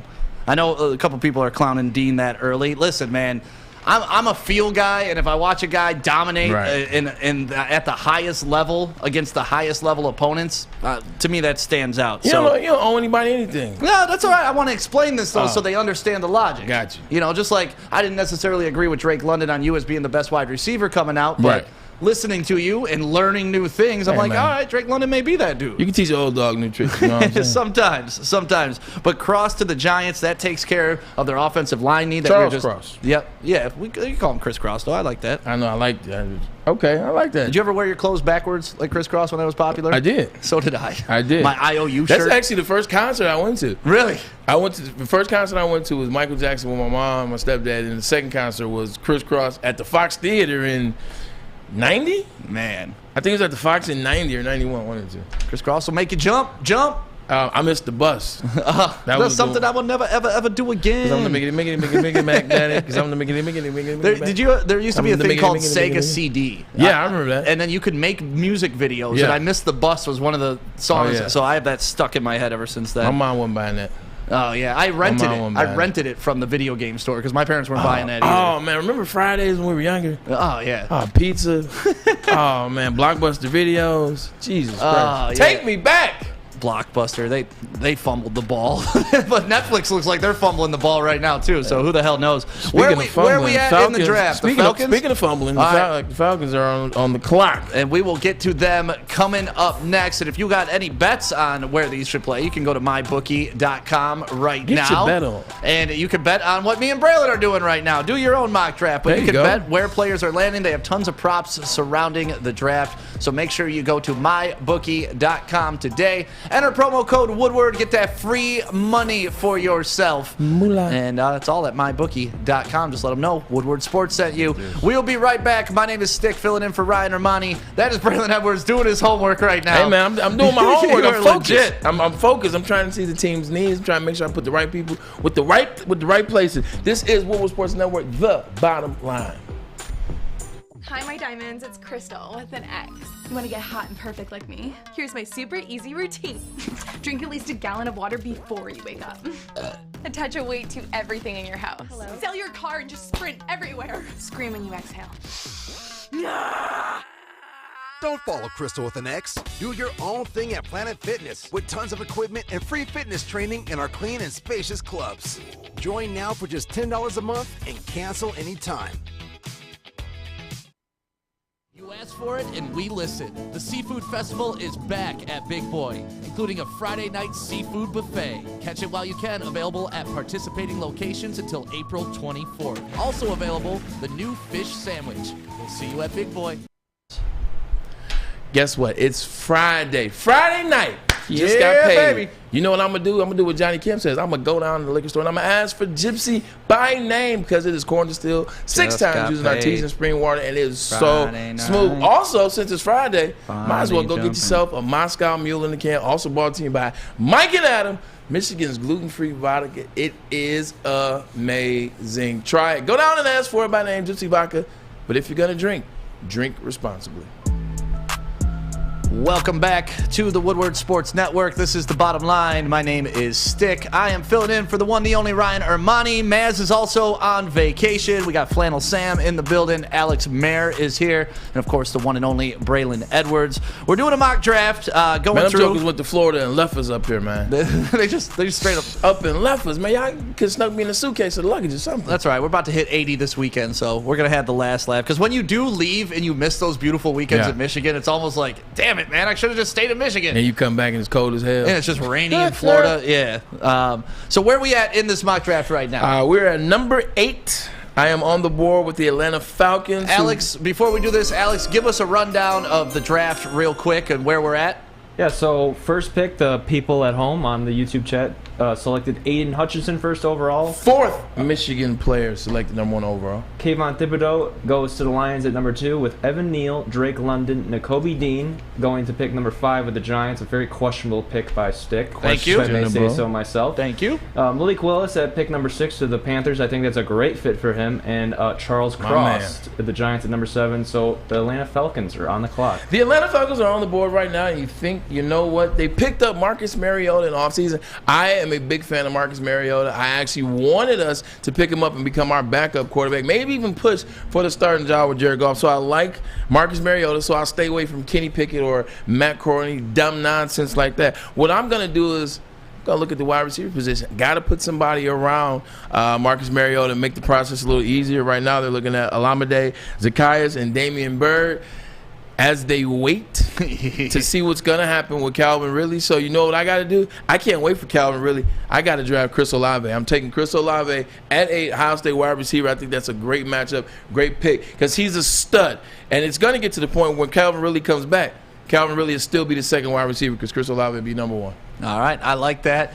Now here with the Seahawks, I got a decision to make because the Seahawks need a quarterback. We know that. If Baker Mayfield doesn't wind up with the Seahawks, I'm not sure who the hell they're going to. Geno Smith is not the answer. You don't trust Geno Smith? I do not. I trust him for the first 7 games of his junior year in college, but nothing after that. I don't think he's won a game since. Yeah, Geno Smith is not that dude.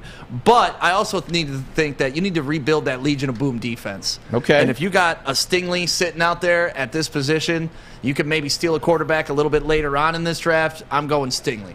I see what you're doing. I like the hard hitting. I want that back. You know, because that's why they won. They didn't win those Super Bowls because of their offense. They won it because of that intimidating ass defense. Yeah, so start rebuilding there. Give Pete Carroll the back end on the defense that he used to have. Right. And let's roll. I like the pick. Give Marshawn Lynch a little bit more credit in there on that offense. But I definitely agree with you. So now we're sitting here at pick number 10. The New York Jets via the Seattle Seahawks. The Jets, you know what? What did we do in the first round for them? We gave them a wide receiver. We gave them Drake London. You know what? Now it's time to go on the other side of the ball. Let's give them Sauce Gardner, DB out of Cincinnati. I think that's the best move for the New York Jets. They haven't had a lockdown corner in quite some time. They tried it with D. Mulliner out of Alabama. Did not work out. They tried it with a couple other guys since Darrell Reeves. It has not worked out for them. Sauce Gardner is a guy that could quite possibly have the highest rating, have the highest ranking rating in the draft out of all the players. He could be the best player at his position in the entire draft. I like Sauce. Never allowed a touchdown. And if you look at the teams that he played against, it's not like he was playing against Polk High and Ed Bundy. He was playing against Notre Dame. He was playing against Alabama. He was playing against Georgia. He played against some teams. No touchdowns given up. Sauce Gardner, number 10 to the New York Jets. I love that. And then we got number 11, the Washington Commanders. Oh, man.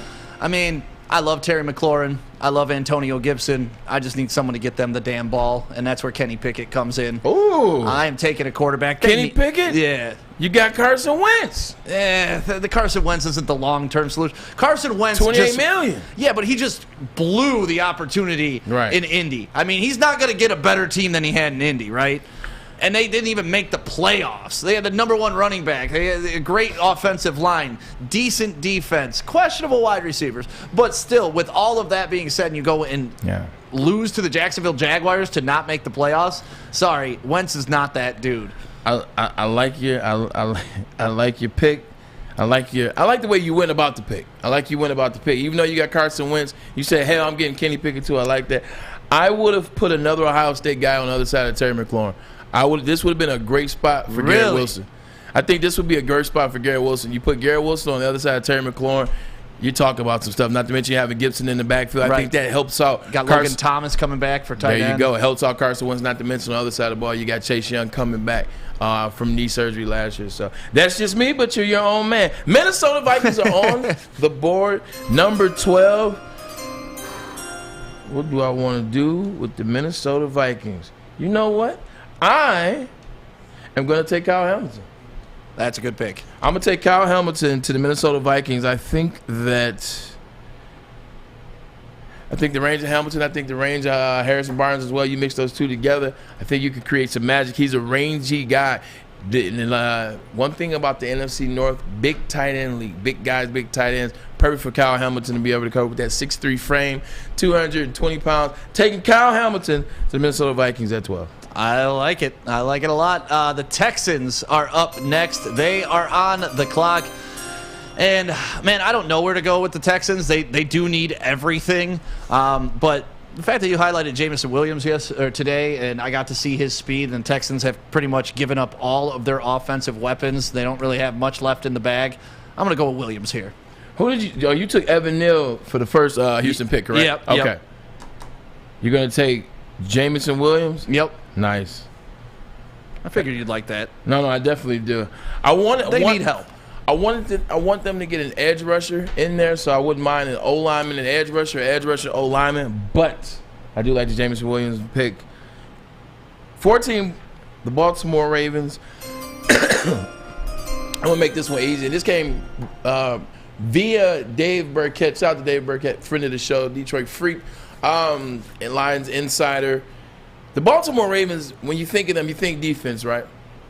Yes. You think defensive line, you think Terrell Suggs, you think Ray Lewis, you think Haloti Ngata, you think about the big guys up there, Calais Campbell. Well, you know what? Add another big fella to it, because I'm taking Jermaine Johnson II out of Florida State. This is a guy that operated highly no matter where he was at. When he was at Georgia, 9 sacks. He didn't leave Georgia because he couldn't cut the mustard. Left Georgia because he wanted to go somewhere else. Maybe he didn't like the people on the team anymore. Went to Florida State. Guess what he had? 14 sacks this past season. This is a guy that knows how to get to the quarterback. And I'm telling you, Baltimore, they can get to the quarterback this year, get everybody healthy back, Marcus Peters included, all the knee injuries they had last year.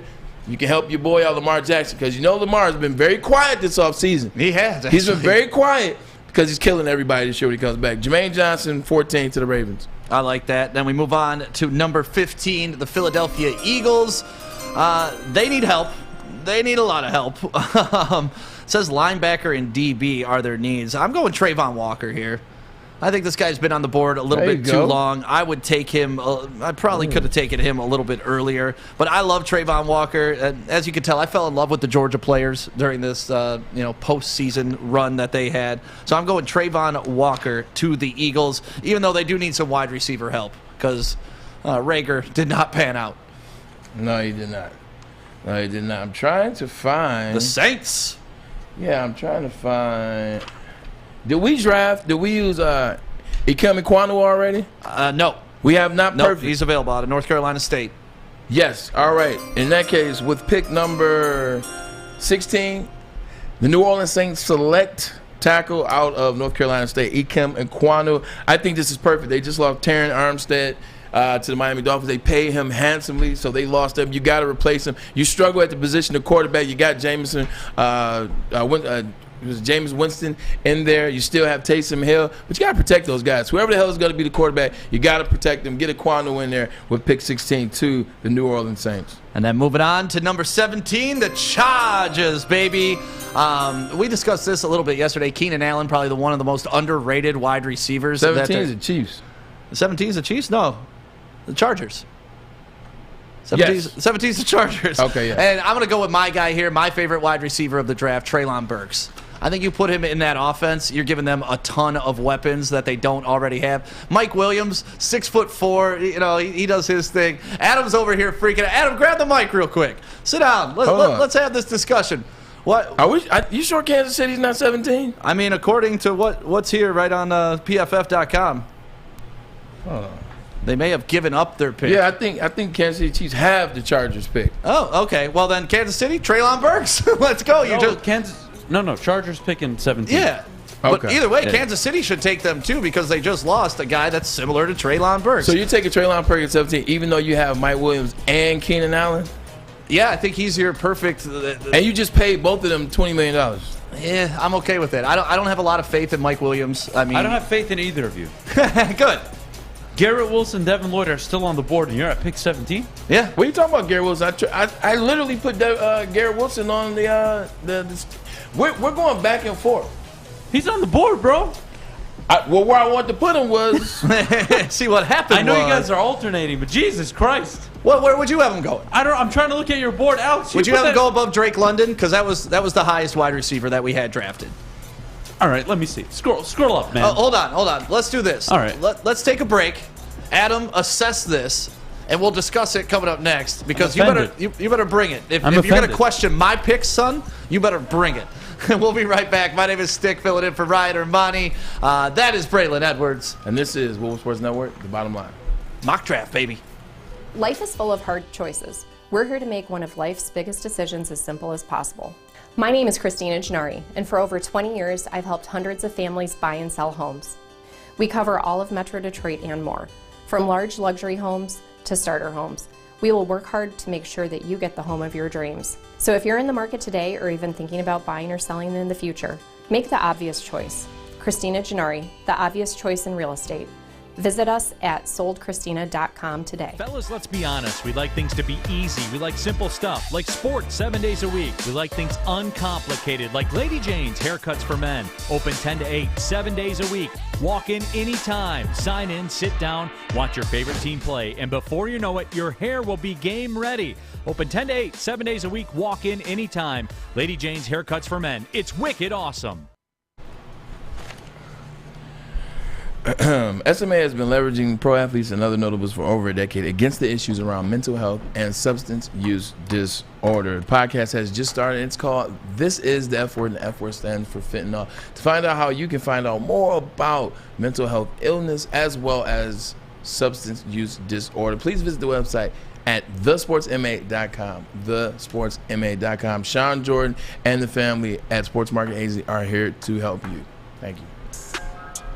Welcome back to The Bottom Line right here on the Woodward Sports Network. My name is Stick, along with Braylon Edwards today. Flannel Sam is in here. Alex is making sure this mock draft is going smooth. And you know what? These are mock drafts. These are supposed to be fun. I'm having fun with it. But then Mr. Serious comes in the door. Baydoom. And Adam, out of all these picks so far, I'm sure you're going to hone in on number 3. Can I just draft this? Draft my pick? I thought 3 was the best pick on the board so far. Thank you! Evan Neal to the Texans is a great pick. Yeah. I have no problem with that. Oh, no. What about Nakobe Dean at 5? Nakobe Dean? Who's the motherfucker? That's me.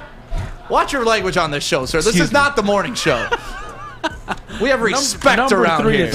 Number 5 is a horrible pick. Why? Nakobe Dean is a monster. Devin Lloyd is a better prospect than Nakobe Dean, number 1. Number 2. That's who I'm about to draft. Devin Lloyd is a dog. Nakobe Dean, even though he's undersized, if you're the Giants, you can trade out of the 7th pick, get a haul of picks, and get that guy probably 10 spots later. I'm not taking Nakobe Dean at 5 or 7. I like the Charles Cross pick. That's good at 7. I can dig that. I like Derek Stingley to Seattle. I'm not mad here. So you're only mentioning my picks. 2 wide receivers, Braylon. Out of all people, you're the one of the best wide receivers in college football history. Drake London, I can respect that. Jameson Williams, again, I can respect it. But Garrett Wilson being on the board, and the Chargers don't consider him. But here's the thing. Treylon Burks. But here's the thing, where I want to put people, sometimes I can't. I wanted to put Garrett Wilson with the Commanders. I wanted to put him on the opposite side of Terry McLaurin. But I chose a quarterback. And I couldn't do it because it wasn't my pick. So And you took Kenny Pickett even though they have Carson Wentz. Yeah, and they're trading Terry McLaurin. I'll and you explain the wouldn't- Carson Wentz thing again. Carson Wentz just fumbled the Oh, I greatest know. opportunity he ever had. He's But they Jared traded Goff to for them. him. He's Yes. Jared Goff to them, though, right? He's not their long-term solution. Hey, Sam and Alex, I'm going to take Devin Lloyd to the Eagles at 18. That's the best pick of the draft so Thank far. 18 Philadelphia Eagles by Braylon Edwards. Thank Good you, Cam. job, man. I mean, I'm trying to do a little something out here. 19, that's you, buddy. What you got? The Aints, baby. They need a quarterback, and this is tough. Are we gonna go Matt Corral here? I can help you with this one, man. Yeah, you know what? You want to We can phone a collab. friend? Let's You wanna collab. Yeah, let's collab on this. 19, Jordan Davis. Jordan Davis. Jordan Davis in that defensive end. You put him with Cam, put him behind freaking linebacker. That's But who's gonna be the quarterback though? Jameis Winston. I have faith in Jameis 30 for Winston for 30? this year. I have faith in him this year. Okay. I have faith in him. Even coming off the hamstring, he's still, the ACL, still a young guy. Saw what he did last year. He was 4-2. He was 4-2 last year when he played. So, I still have faith in him. They're building upwards. I think you got to get that defensive lineman. You add Jordan Davis right next to Cam, man, stop it. All right. That's something special. 20, the Steelers. We ran out of quarterbacks. I was gonna say they need a quarterback too. Yeah. Hey, this is your pick. Oh, I thought we were. You helped me on my last one, so this one's all you, baby. Garrett Wilson. You really think he should go that high? He should. He should. I'm purposely not doing it now for Adam Bay doing. Yeah, but Garrett Wilson, we talked about him earlier. He's had most people's number one wide out. It's more situational for me. That's why I didn't draft him when I had a chance to. I drafted Drake London over him for the New York Jets. I thought he was a bigger body. I thought he could do more right now to help out that Zach Wilson. But Pittsburgh Steelers, you put Garrett Wilson out there with Washington as well as Chase Claypool. It's not a bad pick by you, Alex. I'm going to go with Alex's pick at Garrett Wilson at 20. And then we're moving on to 21. The Patriots. I mean, just throw a dart at a board, and it doesn't matter who the Patriots draft. They're going to be good. Yeah. I've just learned to accept that as a fact of life. This would be a good spot for Nakobe Dean. Sorry. I'm talking like in real life. I was going to say, sorry, he's already off the board. Yeah, and let's keep in mind, this is a mock fake draft. For sure. These aren't real picks. Man, I don't know. New England Patriots. Yeah, they do need a wide receiver. And the last time they spent a first-round pick on a wide receiver, N'Keal Harry, did not turn out so well for them. Yeah, but you know what? Sometimes you can't worry about the past. You got to worry about the future. I'm telling you, look at this. Jones drops a beautiful ball right in the lap of Jahan Dotson for a touchdown. You like Dotson? Oh, man. I think he's good. I think that's a good move for him. I've always been a fan of his. He would have had a better year this year if Clifford wasn't hurt. Clifford was hurt for part of the year early on in the season. But I think Jahan Dotson is another receiver. He's literally very, very similar to Chris Olave. He's just not as fast. As Chris Olave is a 4-2 guy. Like Jahan Dotson's a 4-4-1 guy, 4-4 flat. So, I mean, he's fast, he's speedy. So Jahan Dotson, I think, will be a good pick for the Patriots. Okay, I'll go with that. Because their defense is stacked. And Alex, can you pull up the whole board right now and show that to everybody? We got some people asking in the chat. They want to see it. And people are saying they're mocking our mock draft. This mock is an F. You know what? That's all right. We ain't got to agree on everything. At the end of the day, I can care less. I'm not getting paid to draft in the NFL. I'm getting paid to mock draft here on Woodward Sports. So if you want to mock me, mocking you. Let's have fun. Number 22, the Green Bay Packers. Are they going to get Aaron Rodgers some weapons, or what the hell's going on there? Looks like we're running out of wide receivers. We are. But definitely got to get him some weapons. Aaron Rodgers, obviously, they lost Devontae Adams, who is the biggest weapon. So did we take Jahan Dotson? We just did. We just took Jahan Dotson. In that case, here's Treylon Burks. It's a perfect spot for Treylon Burks. Or I already took Burks. You took Burks to San Diego? Yep. I mean, excuse me, to the Chargers? Yes. I get that out. All right, well, there's still... I'm stealing all the thunder. I'm sorry, man. No, you're good. I'm just looking for Christian Watson. Christian Watson? Give me Christian Watson. Christian Watson, North Dakota State. Upside on him is tremendous. Didn't have a lot of film because they didn't throw a lot of passes in North Dakota State, but he tested off the rails at the combine, was invited, test off the rails, ran 4.3, jumped 40. The guy can play. The guy's a monster. The guy's just a physical specimen. I think Aaron Rodgers will have a blast with Christian Watson. I think it's just a perfect place for him to go to, a guy that doesn't have film. You get with Aaron Rodgers. He'll get you some film. I like that. Christian Watson to Green Bay. Arizona, another team that I think needs a lot of help on the defensive side of the ball. I mean, they traded for J.J. Watt, but we know J.J. Watt's probably not going to play a full season. That's just how he goes. So Arizona, if I'm looking at them, I'm looking at George Karlaftis. I'm going to take him. He's the highest prospect left on the board. They have him ranked at deep PFF. in out of Purdue. Yep, they have him at number 10 on PFF. So I think he would slide in, fit right in there. But you got to make Kyler Murray happy too, and I think one way to do that is to shore up that defense. So let's go. Let's roll with that. You're going with Karlaftis to the Arizona Cardinals. Yes, sir. All right, man. I like that. And coming up next, the Cowboys. Who are you taking for the Cowboys? Everybody. Everybody? They need everything. I mean, the Cowboys have put them in a situation where they had the best offensive line for 7 years in a row. They got rid of everybody. Lionel Collins is gone. The right tackle is gone. The only person left is why do I always forget names now, man? It's all right. But the only person there is literally having Trent Williams? Trent Williams is in with the 49ers. But they got to get offensive linemen. They let DeMarcus Lawrence go. They need another rush in. The reason why you talked about the success that Micah Parsons had. Micah Parsons had a lot of success because they had other good defensive players on that team as well. Well, they let DeMarcus Lawrence go. They let a lot of those guys go. So you legitimately need help at multiple places. But I think I run out of people to draft too. Yeah, we're getting into the non-sexy part of the draft. And here we go. Yeah, all right, perfect. Where are we at? I'm taking the DN with the Cowboys. I'm going to take out of Georgia defensive tackle. I'm taking Devontae Wyatt out of Georgia. He was a monster in the game against Michigan as well. You saw him. He's huge. Like, he gets his hands on the lineman, sheds. He's really good at the push-pull shed move. Love that. Also gets leverage. He takes on double teams like it's no other. So I like him at that pick. I think that's a very good pick for the Cowboys. They got to replace that D-line. That D-line got to keep people in front of Micah Parsons so he can continue to have the success that he had last year.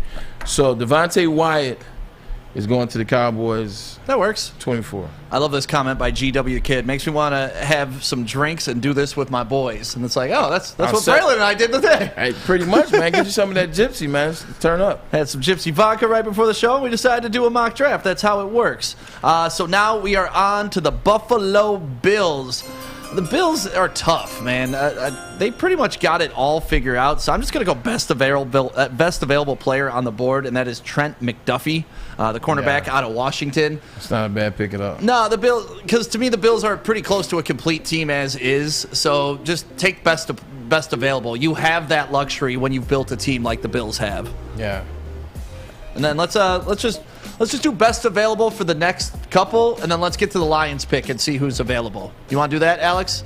We'll do that during the break, and when we come back, we'll pick number 32 for the Lions. You want to do that? Sounds good to me. And then we'll wrap up this mock draft right here on The Bottom Line. My name is Stick, filling in for Ryan Ermani. He'll be back on Monday with Maz. That is Braylon Edwards sipping on his drink right now. That's water, and this is Woodward Sports Network, The Bottom Line. It won't be all day. 32 teams, 7 rounds, 224 young men who today are about to become players in the National Football League.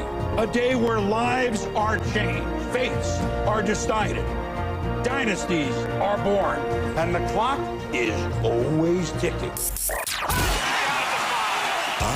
Draft day in Detroit. A time of hope, a time of wonder, and a time for Detroit Lions fans to act like it's the friggin' Super Bowl. Join Woodward Sports and hundreds of other diehard Lions fans for our NFL draft party and live stream from the Brass Rail Detroit. All your favorite and not so favorite Woodward Sports people will be there. Adam, Terry, Neil, D-Mac, Braylon, Ryan, the heavyweights, NFL scout Scott Bischoff, Maz, Stick, Jeff Maddie, Joey, and more. Come join us at the Brass Rail Thursday, April 28th from 7 p.m. until pick number 32. See you downtown for Draft Day with Woodward Sports. Brought to you by Syntron, Gypsy Vodka, and Planet Fitness. Cintron is the official energy drink of the Red Wings, proud partners of the Detroit Pistons, and exclusively served at Little Caesars Arena. If you're looking for premium ingredients, long-lasting energy, balanced hydration, essential vitamins, and great taste, Cintron is your top choice. Oh, it is supposed to be 80 degrees this weekend, and how good would it be? It's 80 degrees, you roll your windows down, but it's not your old car. It's your brand new one from Les Stanford, and I'm talking anything. You can trade in your lease, or you can go pick up that brand new Corvette, because Les Stanford is the Corvette king. Imagine ripping that down Woodward on an 80-degree day. So go do that. Make sure you hit up LesStanford.com and check out all their inventory, and if you're looking for a new car, it's right there off Michigan Avenue in Dearborn. Les Stanford, find new roads. Find them. All right, we're getting into the last pick of the mock draft. We had Alex just pick best available for the next 4 or 5 picks so we could get to the Lions at number 32. And Alex, run down the picks that you had and then tell us who is left for the Lions to select at number 32. Yeah, so I believe we left off with Trent McDuffie with the Bills, if I'm not mistaken. Correct. After that, the Titans select Tyler Linderbaum, center for Iowa. Bucks go with Bernard Ryman. Sky Moore, another sexy pick, goes to the Packers. I like Sky Moore. The Chiefs double up. They go Andrew Booth, followed by Zion Johnson, a guard from Boston College. And then the Bengals at 31 pick Tyler Smith, a tackle from Tulsa. So that leaves the Lions with a couple good, big, recognizable names. Lewis Sines, safety out of Georgia. I believe Boye Mafe is still down here somewhere. But you also got Jaquan Brisker, Daxton Hill, Sam Howell, Jalen Piter from Baylor. What do you guys say? What do you think? Where are you going with this, Braylon? Because I got a good idea where I'm going with it. This is why I'm interested, because obviously we're not trading picks, because this is where I would be trading this pick for Deebo Samuel. I'm over here looking for Deebo Samuel. So since we're not trading, since we're keeping a pick, I'm thinking one of 4 things, four people. I'm thinking Boye Mafe, defensive rush-in out of Minnesota. I've been high on him all draft, and I said I wouldn't mind having two rush-ins at picks 2 and 32. You pick up Kayvon Thibodeau, you also pick up Boye Mafe. You're setting yourself up for a very nice 5-year, 6-year run. Also, I like Lewis Sine, safety out of Georgia, but I don't like him more than I like Daxton Hill. Daxton Hill is a guy that has really started to creep up into the first round and creep up a little bit higher. Tested well at the combine. He's a fast guy. He's a 4.38 guy. Has range, athletic ability. You saw some of that towards the end of the year. Michigan with the Penn State game. You saw the Ohio State game. Played well in there for them. Iowa game as well, which was a blowout. I mean, he's a kid from down the street, man, but Dax is a rangy guy, man, and we've talked about needing that safety, that guy that can be the future. Tracy Walker's not going to be that guy. He's going to be pretty good, but you got to put somebody next to him. It could be Daxton Hill. I think I might have talked myself into taking Daxton Hill. At 32? I think I'd take Daxton Hill at 32. All right. See, I'm looking, since you attacked the defensive side of the ball with number 2, I'm looking on the offensive side of the ball. And one guy that I loved, and if he didn't get hurt, George Pickens. Yeah. I think he's somebody, and we talked about how you can come back faster from injuries. I think he's somebody that can make an immediate impact if we don't go get a Deebo Samuel, right? Yeah. If we don't do that. Sam Howell, we do need that quarterback of the future. I am not a Sam Howell fan. Stop it. Yeah. Last year, kill that noise. When he had Michael Carter in the backfield, he looked great. When he had Javonte Williams in the backfield, he looked great. When those two left, he did not look so great. So to me, he was more dependent on his running backs at North Carolina. I'm not going down that rabbit hole. No, you better not. So I'm going to stick with George Pickens, man. I think George Pickens would be the guy to take here. It's a risk pick, but this is also kind of, I don't want to say a bonus pick because you did earn this by trading away Matthew Stafford, but this is a bonus pick. And you can kind of take a risk for it knowing that 2 picks later, you're going again. The only thing about George Pickens that bothers me, that scares me, is he was injured to start the season. Like, he only played 2 games. So, the fact he's only played 2 games in 2 years, man, I'm nervous about that. Yeah. I'm very nervous about that when it comes to him. But you saw the ability. You saw the double move when he had the touchdown against Michigan. You saw his ability to run in the national championship game as well against Alabama. He was owning Alabama. Yeah, he owned them. Yeah. And he punked some guys from Michigan. You saw when he pushed, I want to say it was Daxton Hill. He pushed Daxton Hill on the ground. So he may be a thin guy, but there's no punk in him. So I do like George Pickens. So what do you think, Alex? Who are you taking at 32 of all those players that are left? I like Boye Mafia. I mean, I've heard Braylon talk about him like ever since January, and I mean, you can't go wrong with edge rusher for the Lions, especially with number 2. Oh wait, we did pick Kayvon Thibodeau, so. But you can double up on edge rushers. We need a defensive line, that's for sure. We can double up on edge rusher, but I mean, I don't really see Brad Holmes doing that. I've heard a lot about this Lewis Cine kid out of Georgia. I mean, SEC secondaries, you really can't go wrong there. And I like the idea of bolstering that secondary for the Lions. And what about you, Sam Flannel, out of who's left? I'm actually going to go with George Pickens as well. They need more weapons. George Pickens is one of those guys that if he didn't get hurt, he would probably be a lot higher on this list. And all right, Alex says he can hear him. I couldn't hear him. What'd he say, Alex? He said he likes George Pickens as well. Okay, attaboy. That's all I needed. That's all I needed out of this. So some verbal confirmation from my man Sam Flannel over there. Well, that was fun, man. I mean, it was. I could not imagine being an actual NFL like I wouldn't want to. GM when this happens because it is so fast paced. Yeah. You do have your plan, but just like I took somebody at 5 that nobody expected at 5. That throws the Everybody whole draft got board planned off. till they get hit in the mouth. Yeah, like Mike Tyson said. There you go. Shout out to the Whitney Houston shirt, by the way. Oh, thank you. Everybody shout out. That's class. That's style right there. That is class and style by this man. We were only on the board for doing this for what, 30 minutes? Right. Maybe not even that long. Just feel like 30 minutes. Just imagine prepping for this 365 days. Like you're just prepping, studying players. You're scouting. You're scouting this player and that player. This player is coming out. How can we get this guy and fit in our system? Do that 365 days. Man, my hat's off to you, GMs and war room individuals, because it ain't the job for me.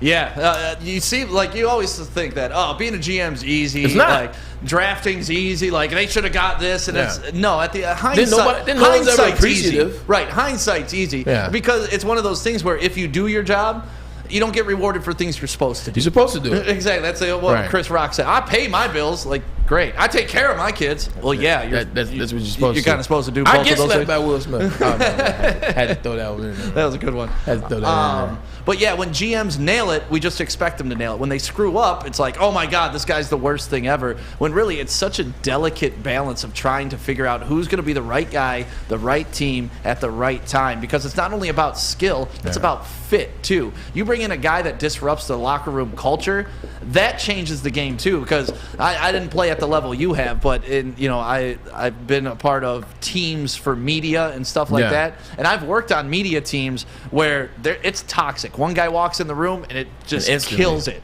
right? And those teams never really won. And I've worked on other teams that have like everybody's boys. We're going out to dinner. We're going out to party afterwards. And those teams win because it's just people feel that through the camera. They feel that while we're talking and stuff like that through media. And I'm sure it's the same thing in an NFL locker room. Yeah, it's the same thing, man. When you get in there, you can feel the energy of a guy when he first comes to the room. You can feel that this guy is going to gel. Is this guy going to mesh with what we got going on? I remember being in that situation when I got traded from the Cleveland Browns to go to the New York Jets. I remember walking in the locker room, and I knew a couple guys on the team, through hanging out. Some were friends, some just respect, know those guys. I just wanted to come in with the energy, like, look, dog, I'm about the team. Like, I want to let you guys know whatever you need. I know I'm just here to have a good time. I'm here to be a cog. I'm here to be one of the cogs in the wheel so we can get this wheel rolling, man. I think they sensed that in me. I was out there, matter of fact, I was out there diving. First practice, I was so excited to get out of Cleveland. I was gonna let the New York Jets know that I was here to stay. Freedom! Oh my God, what? I was diving for balls in practice, and finally, Bart Scott came up to me. He was like, "Dog, what are you doing?" He said, "You're our starting wide receiver. Why you out diving for ball?" I was like, "Shit, I ain't trying to go back to Cleveland." So, anywhere but Cleveland. Anywhere but Cleveland, man. But that is a real thing. You want to make sure you fit the energy, and you can sense it as soon as a guy comes in. Because I've also been on the other side where I've seen guys come in, and I'm like, "Nah, that's not gonna work." Yeah. And you see it everywhere in life. It's not only in sports. It's not only, like I said, in media. But you could work in a mail room, and like, all right, everybody gets along, but this one new hire all of a sudden throws everything off, and now all of a sudden you don't want to go to work. Your production drops. So really, as we do this mock draft, I don't know any of these people personally. I wasn't able to sit down and interview them like these guys have and do the deep dives, ask them weird, tough questions to kind of throw them off, and really get their personality. And that's where I think, like, now that we have an identity as Lions, and with the Brad Holmes, we know what to look for, and with the Dan Campbell, they have a guy that's going to fit their mold. And even if the guy's more talented, and he doesn't fit the mold, I think they're going to go with the guy that fits the mold with less talent because they know he's going to provide something to that locker room. Well, it's a good thing that he's have a mold to fit.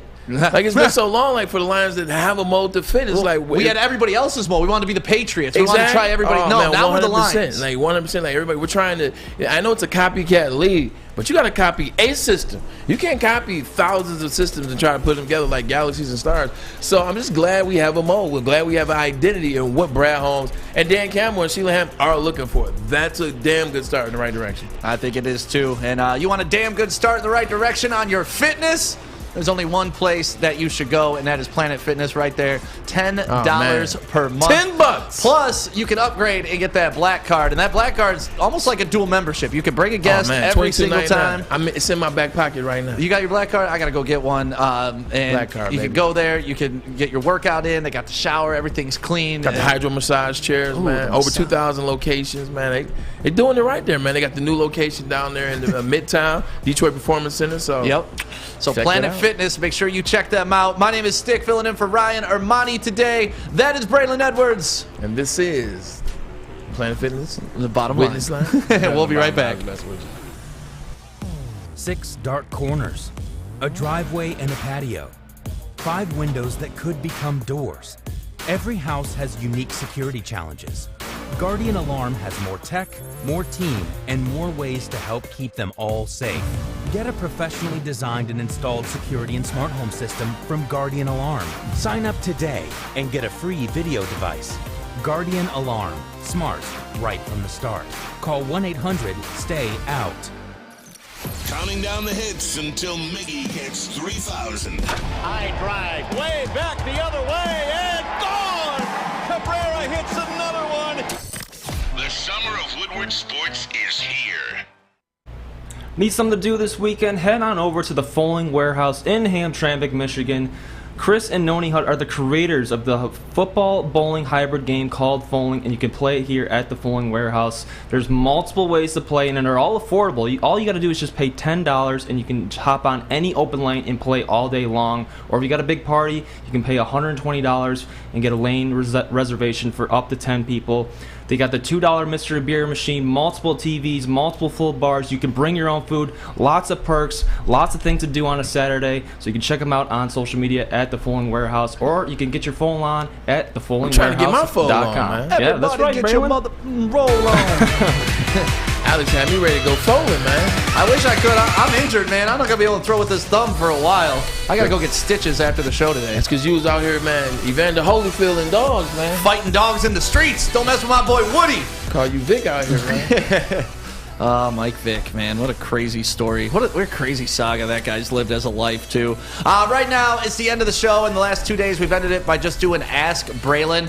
It's Friday, so I'll throw my name in the mix. If you got something for me, throw it my way, too. But if you got a question for Braylon Edwards right now. Or Alex. Or Sam. Yeah, you know what? It's Friday. Let's open it up for everybody. Sam. But I like Ask Braylon because I feel like, as an outside fan of sports, you don't get a chance to often talk to professional athletes, period, right? Like, and then if you ever run into one, it's such a quick moment, right? Then you don't want to say anything because the guy's got to go about his business, and you don't have that opportunity. But hey, I'm here. I'm an open book. The one thing I always do when I meet an athlete or somebody that I really respect, the thing I like to convey to them is, hey, man, thank you for the memories you provided me. Right. And I think that's a great compliment to pay to any athlete. You know, like, you've provided me with a great memory. We've talked about the Michigan game, triple overtime game with my roommate who was a big Michigan State fan, taunting your ass in the first half, but then at the end of the game, I'm taunting him, like, So, like, those are the things I don't think professional athletes, like, you're out there playing the game, but there's a whole world experiencing it with you, and it's to me, it's such a cool dynamic.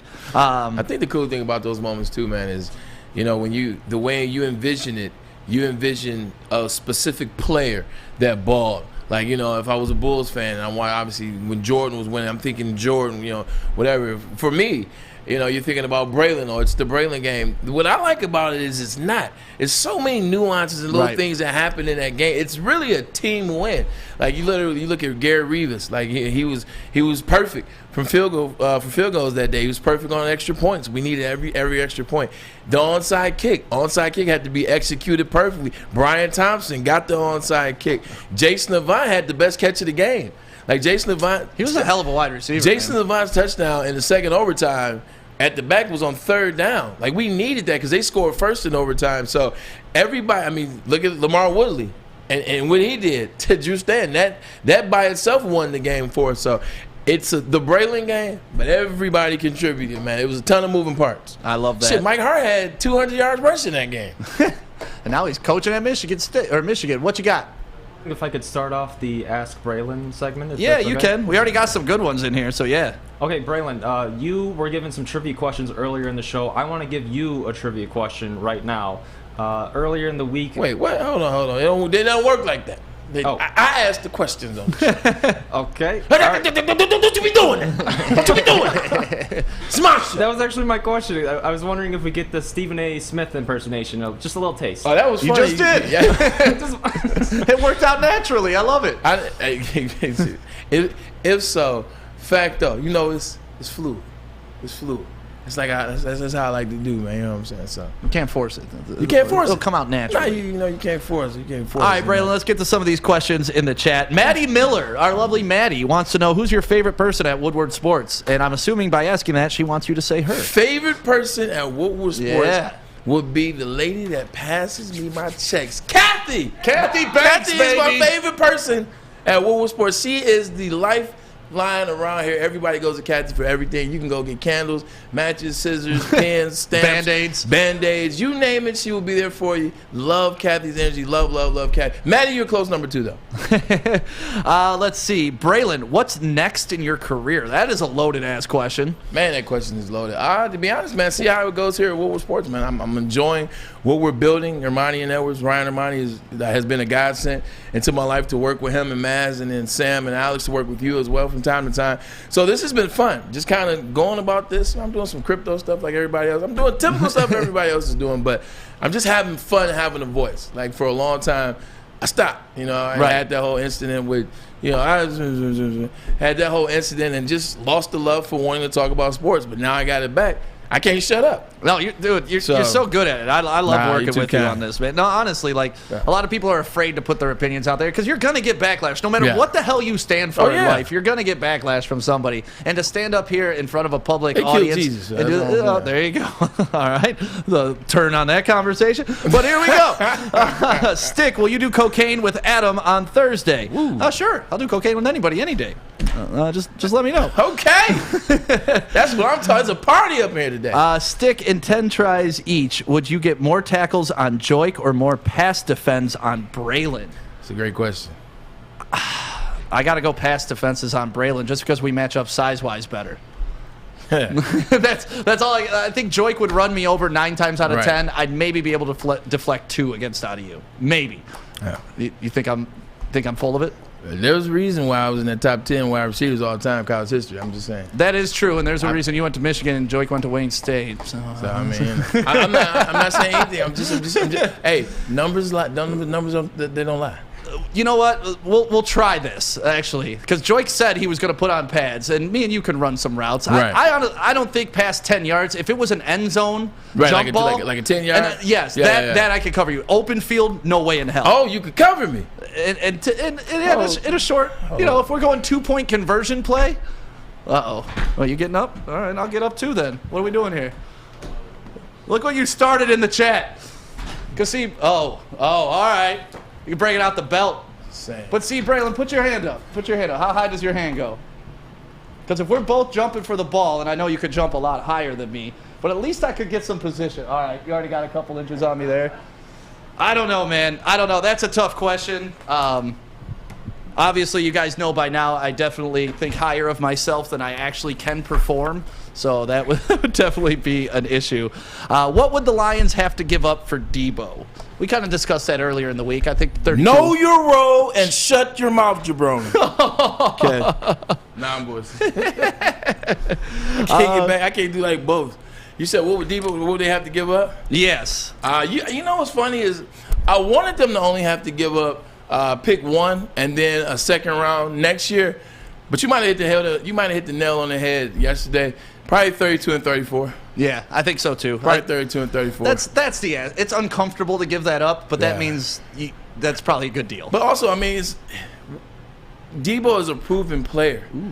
Like, he's proven in a lot of dimensions. You saw what he was able to do all season. You saw what he was able to do and to adapt to in the playoffs, man. We're running the ball, a lot of jet sweeps, things of that nature, a lot of receiver screens and get it going, kind of like just giving the ball to a running back and let him run in space. So they don't get to the NFC Championship without Deebo Samuel. Right. 1,400 yards, they speak for themselves. He had the highest yards per catch of anybody in the league with the exception of Tyreek Hill.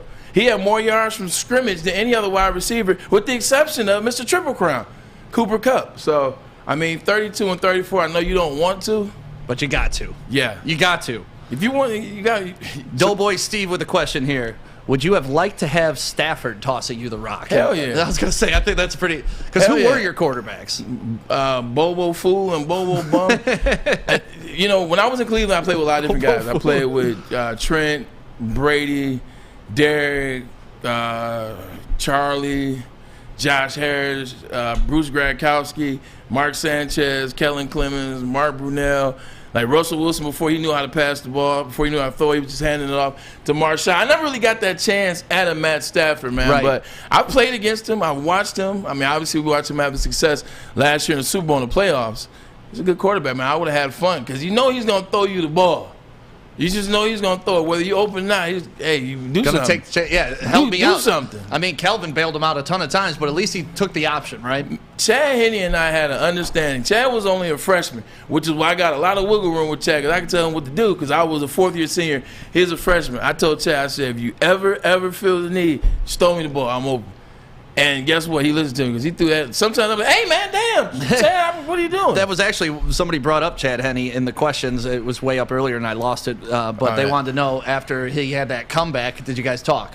Yeah, we did talk. We've talked twice. We talked after that, and then we talked once. We did a piece for Big Ten Network about the Michigan State game his freshman year, man. He's doing well. Chad doesn't talk much. So, like, trying to get him to talk is like pulling teeth, man. So Anything is possible. Not that. Chad don't talk that much, man. Let's see. Braylon, if you could coach any college besides Michigan, where would it be? We still say yes, sir. You don't want to coach. No, I don't want to coach. But, I mean, I like that question, though. I want to go somewhere with, like, the good atmosphere. Like, what would be a good atmosphere? Coach with PJ Fleck. Like LA, like something about LSU, man. Like something about LSU just feels right, man. Like Death Valley, like it's one of the loudest stadiums in the country. Those people, those Baton Rouge people, man, they love their football. State of Louisiana as a whole. LSU, the colors, like the tradition. Catch one of those night games. Yeah, man, sign me up for LSU. All right. Well, there it is. That was Ask Braylon. My name is Stick. I'm out of here. That's the champ. Monday. Oh, yeah, my bad. And people are saying that you would make a great WWE character. I appreciate that, man. Like you and D-Mac, the tag team. I really wanted to be like in WWE, man, but you know what I'm saying? That Phil was calling me. I don't think my dad would appreciate that. Well, you guys have a great weekend. Normal show will be back all next week. Ryan Armani, Maz, and Braylon Edwards. Thank you guys for letting me fill in the last 3 days. Flannel Sam, thank you for handling the audio. Alex, you're the best for doing all the production and everything that you do all day, every day here at Woodward Sports. You guys have a great, safe weekend. I'm going to go get stitches in my thumb, hang out with Woody, and Braylon's coming over tomorrow. We're going to watch that Tyson Fury fight, baby. I'm there. In the words of Roman Reigns, acknowledge me.